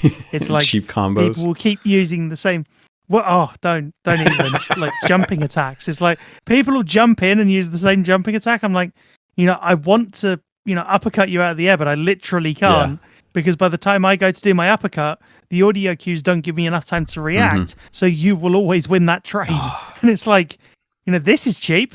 And they're like, no, it's not, because I'm just using the thing that's in the game. I'm like, yeah, but this, that, and the other. And they're like, no, I don't care. Yep. So so you totally understand that perspective. And that's the perspective that I have to argue against when it comes to things in like private servers and earning gold and reputation. Other people are like, nah, I did things my way, and the way I did it was the hardest way it was available for us at the time. Yeah, and you're taking that away from me.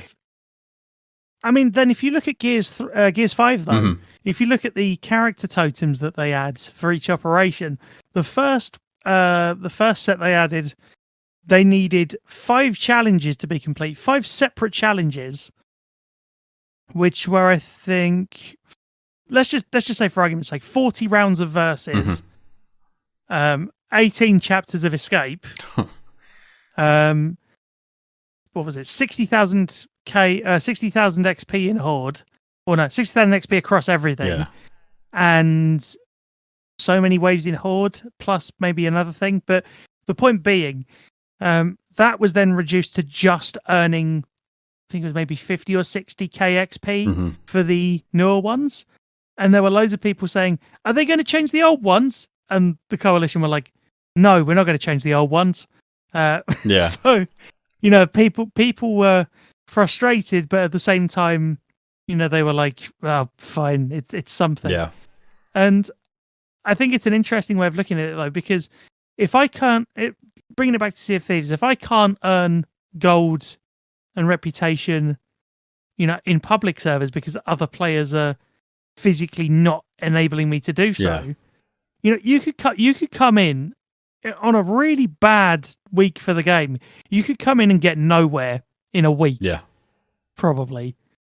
And, if that happened several weeks running, which, let's be honest, it's not out of the realms of possibility, then, you would have massive issues and you wouldn't want to actually play unless there was a way for you to earn gold and reputation outside of the reach of other players. And that would only be reasonably facilitated via, sort of private servers, at least in what I'm thinking. Well, you're not...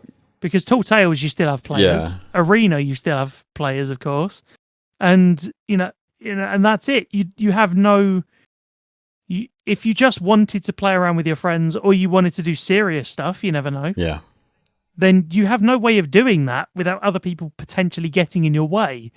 Now, that's fine and all, but if you're actually trying to, say you wanted to do a charity challenge of, I want to see how long it takes me to get to level 50 in a faction when you're at, I don't know, level 40 or something, and you want to do that in relative peace. You don't want to have to deal with the toxicity of it, but you just want to do it through doing voyages. You can't currently do that. Yeah. Which is a real shame. Well, it's funny because what you're talking about is something that I still see from time to time. I still see on Twitter people who are frustrated with their experiences in the game. They were trying to play solo, and solo is the hardest way to play the game, and that's not agreed. Presented when you are jumping into a game. You're basically told that the ship is light and nimble and it can turn fast, but you're gonna be outgunned. But they don't say, hey, solo is hard mode, don't do this, jump into Galleon. And also the thing that I wanted to point up too is for you, I would imagine trying to play through the maiden voyage is almost impossible. I went into it to see if it had accessibility in, and it doesn't. Yeah. So at least not yet. So I'm actually kind of curious to know how that even works, because I've not really looked into it to see how, whether you can have other people with you on that, whether, and I didn't think you could, which is the main problem. Yeah. And, for me, I have to have, it's not that I don't want to, enjoy the game with other people. It's that I have to have other people with me to even enjoy the game. And, in its current state, that is, let's be honest and fair about it. If accessibility features do come along that improve it, that allow me to play on my own, that's a whole other story that we can, possibly revisit in future. So, but with this, it's a matter of, come to join me, crew, lad. Welcome aboard. If I was a new player coming into the Sea of Thieves and it says press X for maiden voyage or whatever it is, I'd be like, oh, that sounds interesting. I'd press it, wait the while it takes for it to load, and then realize, I have no idea what to do, where to go. Oh, wait, it's just like being in a normal Sea of Thieves game. Yeah. So it doesn't, the Maiden Voyage, ironically, doesn't actually currently lend anything, doesn't actually give anything over just jumping into a game with some randoms. Which is tough because that's intended to be the introductory for the game. You have to jump into Maiden Voyage if you're a new player since that came out. So do you have to though? That's the key. When you does it actually force you into it? It forces you. Yeah, if you're a new player, you've never played Sea of Thieves, you download it off of Game Pass and you play it as of the update. I think it was October 2019. If you are possibly, yeah, if you're just getting into the game, the first thing you can do, the only thing you can do, is play through Maiden Voyage.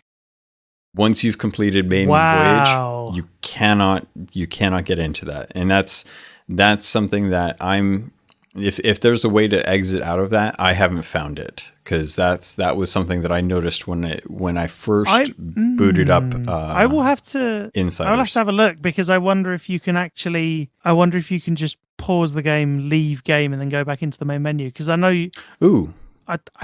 that's what I did. That's a good point. I hadn't considered that. Like, as in, leave the game in exactly the same way as you would a standard Sea of Thieves game. Yeah, you might. I think that's literally what I ended up doing. You might actually, because I went to test that. One of two things happened, and I don't remember which. I either had to leave the game via quitting it from the guide, or I had to leave it via quitting it like a standard Sea of Thieves game and going back into the standard like menu setup. I think you might be able to do that. And speaking of the standard menu setup, there's an interesting point there. Not all the menu structure is narrated yet. At least when I last looked, it wasn't. The Emporium, the point where Rare asks you to give money, essentially, that's not narrated at all.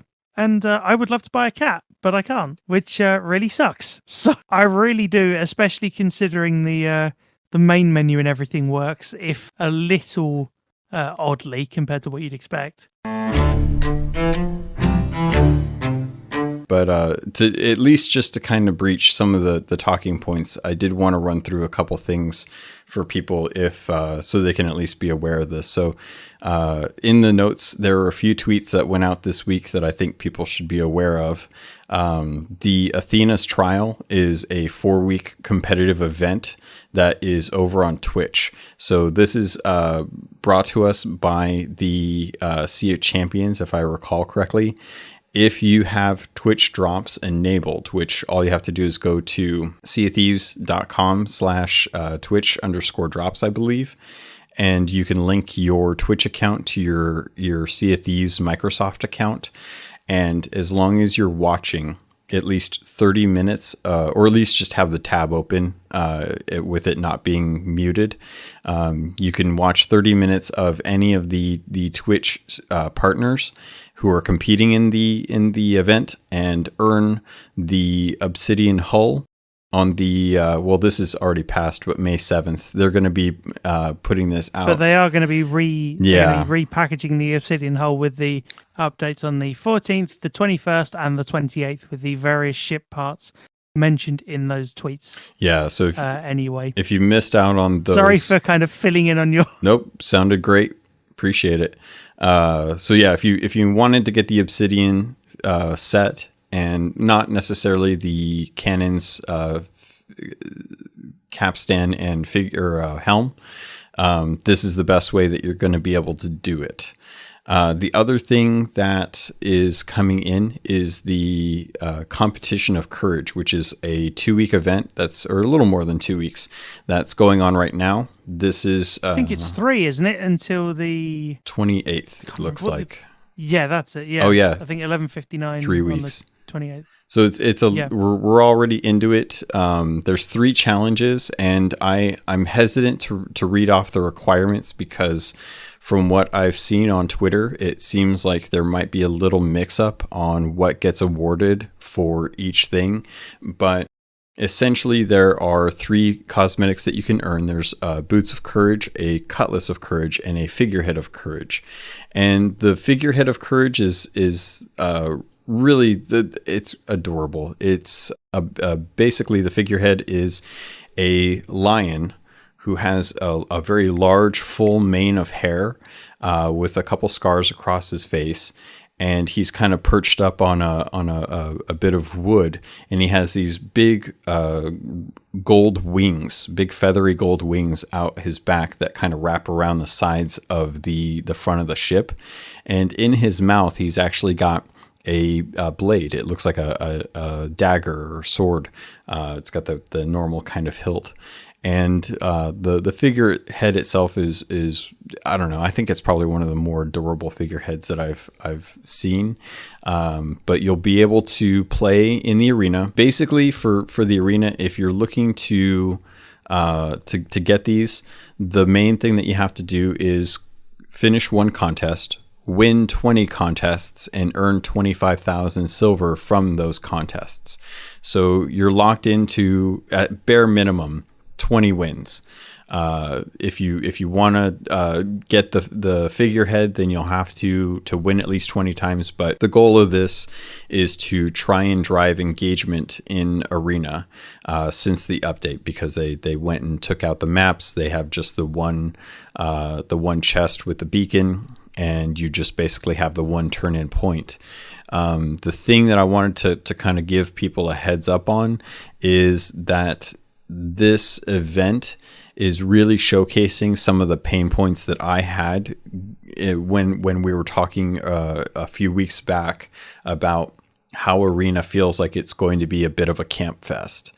And from what I've seen and from what I've heard anecdotally, a lot of folks are frustrated with something that I'm sure you can appreciate, and that's being camped on your ship. Or having your ship locked down by people and not really having any kind of agency in playing. So if anyone feels that pain in Arena right now, imagine what SightlessKombat has to deal with on just every Sea of Thieves voyage, every session. Pretty much. Yeah.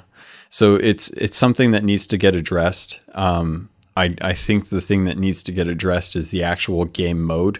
I think the thing that worked for Arena that didn't work for Arena was the fact that you had multiple paths of winning. It wasn't always just ship combat, and it wasn't always just chests.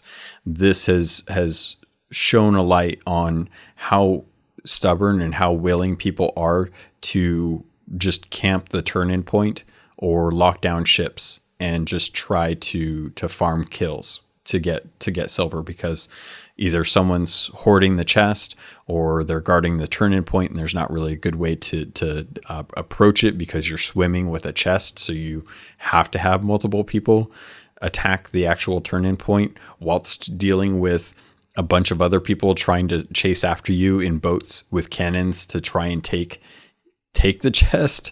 So I don't know what the Arena team needs to do to try and drive engagement, but I think the first thing they need to do is open up multiple modes of playing the Arena and make it less centric on one type of mode, because it doesn't feel like... Sorry. Yeah. Feel free. So I was going to interject and just say there's an interesting point as well here in terms of the idea of, Twitch drops. I'm shocked, really, if I'm going to be honest, that given Sea of Thieves is an Xbox Game Studios title, and Microsoft has Mixer, I am absolutely...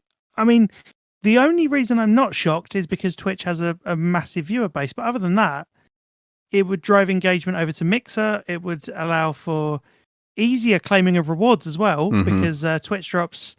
I sat there the other day trying to link my account, and it took me far longer than it had any right to actually do it, which was a real shame. But I think I got all the rewards. That's the other thing with Sea of Thieves. If you get cosmetics, you can't actually easily check whether you got those. At least not without Sight, you can't. From my experience anyway. There is a website that you can go to with Twitch. But they really don't advertise like where you can go to see what you've earned. I may have seen it. I may have not seen it. I don't know. Yeah, it's not. I know visible. when they did. I know when they did one of the contests. I think it was last year, or I can't remember what it was. But you had to essentially watch a certain amount of streams, and you would earn rewards from that. Yeah. I then, when it was on Mixer, it was just so much easier because it was the Mixer loot stuff. So it would just pop up as a little button in the, like for me, in the top of the screen. I'd be able to just find that button, press it. It would open the tab. I could then press, get code, and then it'd give me the code, and I'd be like, okay, just plug this into the Xbox app and redeem it, and it worked. Yeah. So if that's much easier than doing sort of Twitch drops, which is where you just have to hope and pray that you get it. Really. So I while you were kind of explaining that, I went and I took a look at how I figured it out. I actually had to go into my notifications and click on the notification that let me know when I got the Omen cosmetics, and it took me to twitch.tv/inventory. And when you're logged in, it'll actually show you the Twitch drops that you have gotten and the corresponding games. Let me see if I can actually find that on here. Let me see if it actually works. So I'm not saying it won't work or will, but hopefully it will. But you do bring up a good point. Yeah, it only seems to show the ones that I've actually got, but that's good. That actually does work, and that is actually accessible. I'm using, in that instance, I was using NVDA under Mozilla Firefox on Windows 10. If you're interested, for those of you who are listening, you might be interested in that kind of thing. That seems to all be readable, and all the images have names, which is good. So it's not just graphic blank image or anything like that. Good. Which does happen. Actually, that brings up an extra point that I was going to say to you earlier during your description as well. Really good description of the figurehead. I'm shocked that they don't have alt text on the or images plus alt text that I've seen of any of these. Not saying it doesn't exist. I've not come across it. To speak on the whole Mixer thing, I actually 100% agree with you with with Mixpot in general. I'm really shocked that there hasn't been more engagement with Mixer and Microsoft. And also because the Sea of Thieves streams happen on Twitch, they happen on multiple platforms. They happen on Twitch, they happen on YouTube, Mixer, and I think they happen on YouTube as well. Yeah. But the only chat they seem to engage with, though correct me if I'm wrong, is the Twitch chat. They do interact with the other ones, and I have spoken with John, and I've tried to I've hopped over to Mixer chats and ask questions through there, and so I do know that they do, but I would say that as far as the engagement goes, a lot of the engagement does tend to lean towards Twitch, which I don't know if that's due to just how fast the Twitch loads versus Mixer and YouTube, or where the engagement is. What do you mean, how fast it loads? How do you mean? There's a bit of a delay if you're watching the 3 streams. Twitch is the one that actually has the lower latency between when stuff gets really. Yeah, but it's that surprises me because Mixer's nearly 1-to-1 whenever I've worked with it. A lot of it depends on so like if they were to, and a lot of this came from trial and error trying to give out the Obsidian 6-pack codes. They would post those up, and Twitch was always the site that was first to show those when they would switch over to it. So people started kind of feeding over towards Twitch, because if you wanted to try and get the code, you had to try and get it before anyone else did. So Twitch was the place where there was a shorter time. So it was weird because a lot of people were kind of having to go there if they wanted to get those codes. But yeah, I do think that Mixer doesn't get quite as much attention. Those mix pots are great. I love how easily they tie into Xbox and how nice it is. I've been streaming on Twitch so long that I don't know how I transition from Twitch to Mixer and still retain, like, I would have to make like a Shroud or Ninja level announcement and have it all planned out so that people could have time to cancel their subs and let those run Which isn't out. impossible, though, let's be fair. No. A lot of it just comes down to free time and where my efforts are better spent, either working on the podcast or developing the community or actually playing the games that I talk about. So it's just depends on, is it something that makes sense for the time that I would have to put into it? And yeah, no, that makes sense. But admittedly, I mean, the reason I stream on Mixer is because it's arguably the more accessible platform. Yes, Twitch has people working on accessibility with it. yeah. But it's far easier for me to go into a Mixer stream than it is to go into a Twitch one. Mm-hmm. For instance, to unmute a stream, so streams start muted on certain platforms at certain points in time. Yeah. Let's just leave it there. I'm not going to go into the finer details of it. But essentially, if I go into Mixer, I just find the unmute button and press. Mm-hmm. Whereas on Twitch, currently, I have to go to the bottom of the screen. I have to collapse the chat. Then I have to find the button that's where it's currently muted. Then I have to press it. Then I have to go back and expand the chat. And then I have to find the chat box to start typing in it. Yeah. So super easy. That's what I'm getting. Super easy. Super yeah. easy. It's the easiest thing ever. Even easier than trying to play Arena without Sight in Sea of Thieves. So I mean, I would genuinely, just to be clear, I would genuinely love to be able to play Arena. I would really, if I was ever able to. Yeah. I would love to, particularly it'd be even better if I got a win, but as we've said, all gamers think they're going to win and they never think they're going to lose. But it would be amazing to actually be able to be like, I have no sight and I helped win an arena match in Sea of Thieves.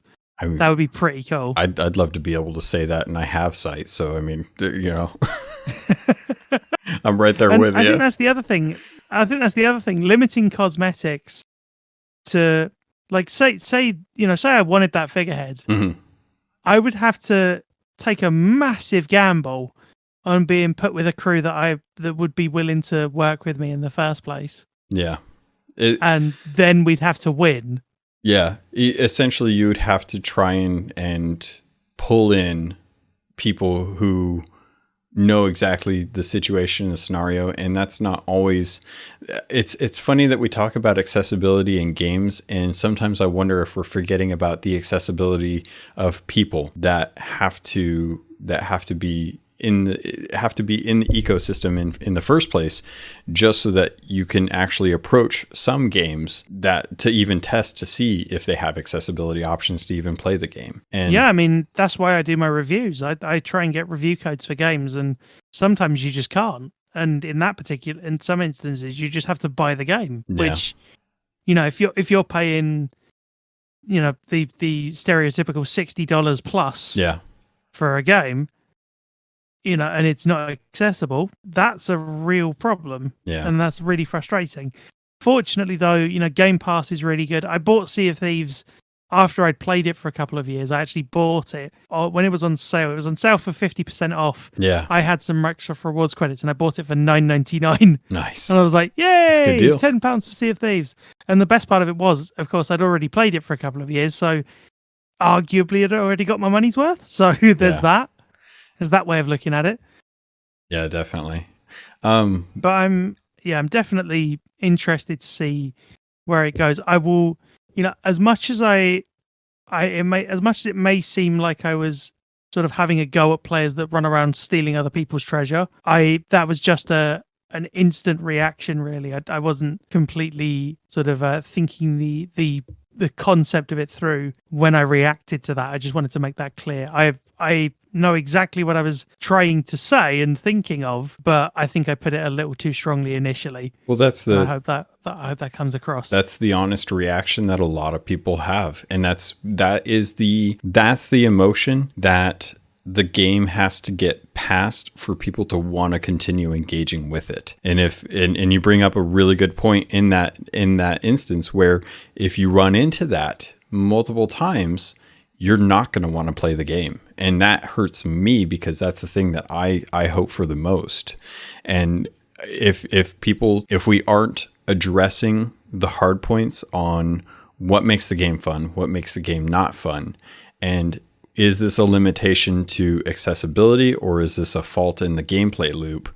Then it's... Or is it both? Because it can both. genuinely be both. Is there something that can be designed around to improve that, or does there need to be a bigger discussion around what type of game that can be offered outside of that? Because at the end of the day, not every game's going to be for everyone, but everyone should be available for every game, and everyone should have the ability to choose. Yes.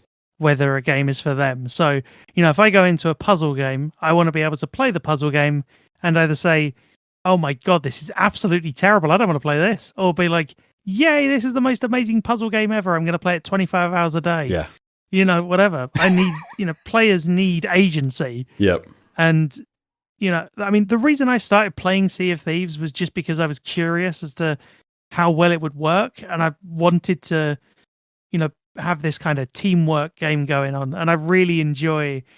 I've had so many. As much as I've said, I've had issues with, players being frustrating for various reasons, whatever.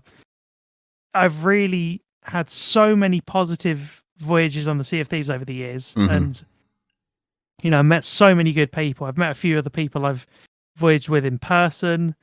If you've seen my streams for Sea of Thieves, you will see that I wear an eye patch on stream deliberately, but that was actually crafted for me as part of a contest. I need a second one, really. Yeah, that'd be I need good. two, one over each eye. Because rare, if you could get that in as a cosmetic, that would be amazing. Because I'd love to put that on. That'd be an funny. Eye patch over each eye for my pirate. That'd be brilliant. Partly because then it would make it completely accurate to what I say to most people when I go in and I'm working with a random crew. I'll just be like, to explain it, I'll just say, I've got no sight. And they're like, wait, what? How are you even? And I'll be like, look, put it this way. I'm a pirate with an eye patch over each eye. And they're like, wait, you're trolling, aren't you? And I'm like, nah. Nope, I'm not trolling whatsoever. That's great. That'd be fun. And it yeah. wouldn't be unprecedented because we do have Blind Bob down in the Athena's tavern. I've never been there. I hope to one day hit Pirate Legend. I doubt I will, but you never know. I might end up doing it one day. So you can go down there as long as you have a Pirate Legend in your crew, but getting to go down there on your own accord is one of the most satisfying things in this game. And that's the thing. I just wonder how long, with the game in its current state, it would actually take me to not only get to Pirate Legend, but know I was going to get there. Yeah. Well, I think we've pretty much covered most of everything. I'm going to leave off the trailer that we had alluded to earlier on because it's really good, but essentially it's a machinima, and they went through and edited a lot of footage that they took together to try and recreate the Pirates of the Caribbean Dead Man's No Tales movie trailer. I'm going to put a link to that in the show notes if you want to check it out. And it is by all accounts, at least from what you've told me, Logan, it is a good trailer.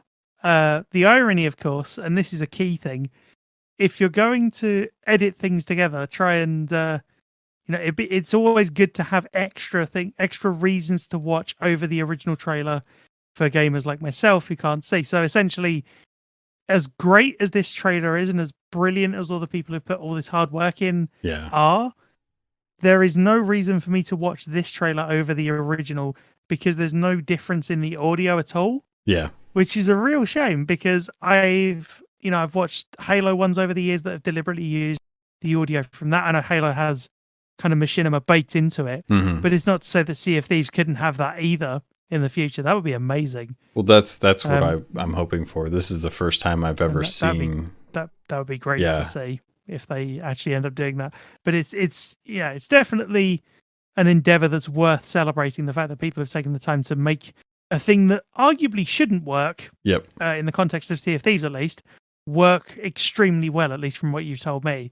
So shout out to all those people. The trailer itself is almost shot for shot with replacing. So they're even to the point where they spliced together more people in costumes. Like they actually have a scene where it looks as though Jack Sparrow is kind of doing the bilge rat dance, where he's flailing his arms and he's off balance, and he's kind of tipping one way and the other, and you've got a large bunch of pirates who are all dressed in very regal imperial outfits, very much like the British Navy, and they're all shooting their eye reaches towards him, but the implication is that they can't hit him because he's so off balance and off kilter, maneuverable, very very Matrix like. And it doesn't because it's using the audio from the trailer, it doesn't really show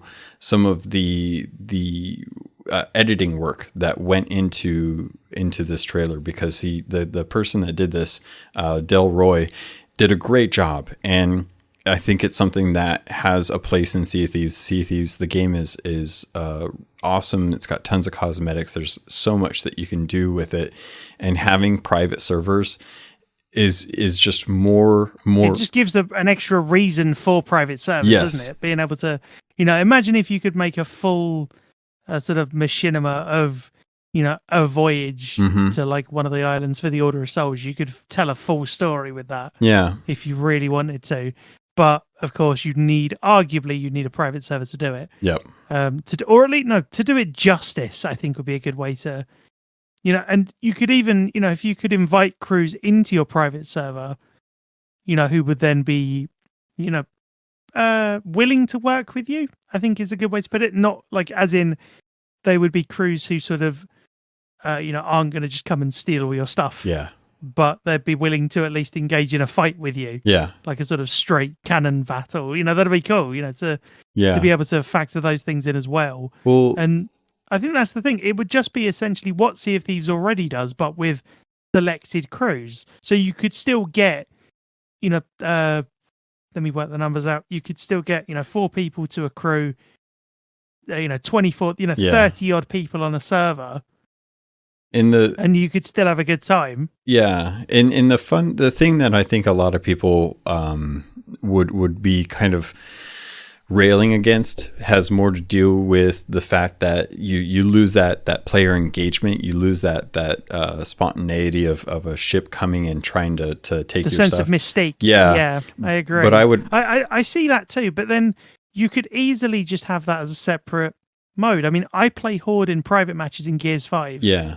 Simply because, I'm normally with people. So I'm normally with people who I play the game with regularly, or people who I'm going to show how I play the game in the first place. Yeah.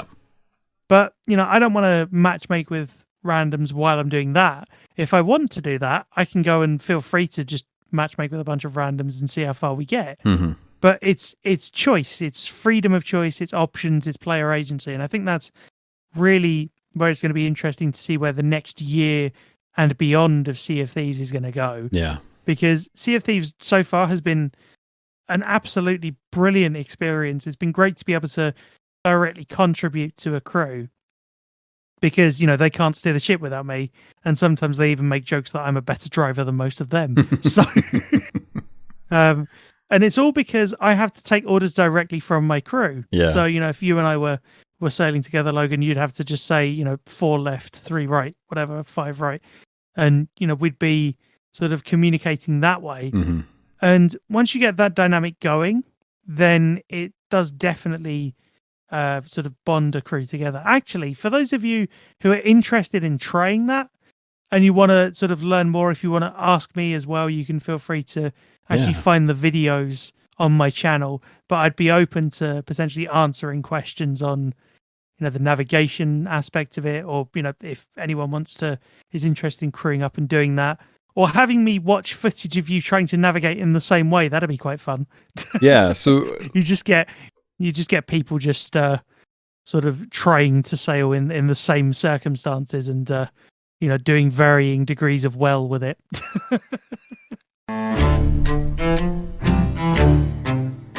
Yeah. So, and to kind of wrap things up here, where can people get a hold of you if they wanted to reach out to you with this? So you can find me on Twitter at SightlessKombat. That's with a K. And on pretty much everywhere you can find me as SightlessKombat. So YouTube, Mixer as well, where I stream soon to be, well, I say as of tomorrow of this time of recording, it will be 3 days a week. So it'll be Wednesdays, Thursdays, and Sundays is my current schedule as of the time of this recording. All the schedule is actually on my Mixer page anyway. You can find all the rest of my content, including my reviews and other things like that, on www.SightlessKombat.com as well, if you want to go and have a look there. But thank you very much, Logun, for this great opportunity to talk Sea of Thieves for 2 hours-ish. Yeah. Yeah, no, it's my pleasure. Yeah, thank you. Yeah, no, I always enjoy talking about Sea of Thieves. There's actually highlight videos on my channel that I've edited together from a couple of Sea of Thieves streams. Yeah. There's some fishing in there. There's some. I'm trying to think what else is in there, but there's a bunch of things on my channel. Not just Sea of Thieves content. There's Gears content. There's Halo content. There's Killer Instinct content. There's about 150 odd ranked videos of Killer Instinct on there. Yeah. From over the years, but Sea of Thieves is definitely a thing that I'm looking to stream, looking to carry on with. And if any of you are ever interested in crewing up and asking questions of me in terms of how the game works as a gamer without sight, then do feel free to let me know, because I'm always interested in sort of letting people understand how it works. But to use a quote that I've used so many times over the past sort of year and a bit that it's been available as an ad on YouTube, to quote the Microsoft Super Bowl ad, which was widely praised and widely acclaimed, yes, and talked about so much for good reason as well. Such a good video. When everybody plays, we all win, and I think that's a key thing to remember. And also the idea of nothing about us without us, and design for one, solve for many. Yeah, as well, because even though you might think that a feature won't be useful for for the majority of people, it'll be useful for more people than you're thinking it will be. Yeah. So subtitles are massively useful for 97% of players, I think, left those turned on. Yeah. In one of the latest Ubisoft titles, I forget which one, but essentially, accessibility options hit a bigger market than you'll expect. They actually impact more people than you think they will, and they'll assist more people than you definitely probably expect they would. So when everybody plays, we all win. That's the key thing to remember here. And I can't. And thank you, Logun, for this great opportunity. Yeah, I can't thank you really enough for coming on. And this won't be the last interaction. I'm sure we'll get a chance to talk again soon. And I can't think of a better way to end it. So that's going to do it for this episode. I'm going to be doing the outro and all that good jazz as per usual after this, and I will see you guys all on the other side. All right, Pirates, that's going to do it for this episode of Keelhauled. I hope you enjoyed it. I hope you enjoyed the conversation that I had with SightlessKombat. As always, all the links to his social medias is going to be in the show notes, and since I found out that you guys read those, I really appreciate that. Thank you. And with that, Pirates, that's going to do it for this episode. If you want to get a hold of me, there's always good ways to do it on Twitter at CAPT_LOGUN. You can always reach me by email at CAPTLOGUN@gmail.com. And just to round out the episode, because I figured why not, we did get a new review in, 2 new reviews if I recall. Zway78910 says, "Play the game. I love it. 5 stars. Thank you." And huge fan, 5-star doofus3333 wrote in and says, "Becoming a huge fan of the game recently after dropping it after the release. I was searching for something to fix the itch when I wasn't playing. This is it. Thanks, Captain, for putting together the podcast. I listen and subscribe on Spotify. And as many of you do listen on Spotify, I do want to thank you for that. I enjoy the fact that a lot of you have found the podcast through Spotify, since they are pushing a lot of podcasts along with their music. It's always free to listen to. If you want to get rid of ads, there's always Spotify Premium, which I finally subscribed to, but I got a Hulu thing with it. But you don't care about that. You want to get going, and I don't blame you. So, Pirates, with that, thank you. I love you, and I look forward to sailing with you on the Sea of Thieves."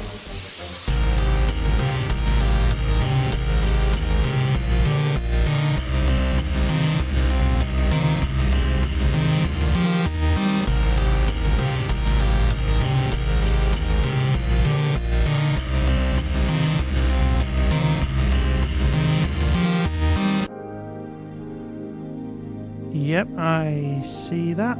Or not. It's always a good joke to just kind of throw casually.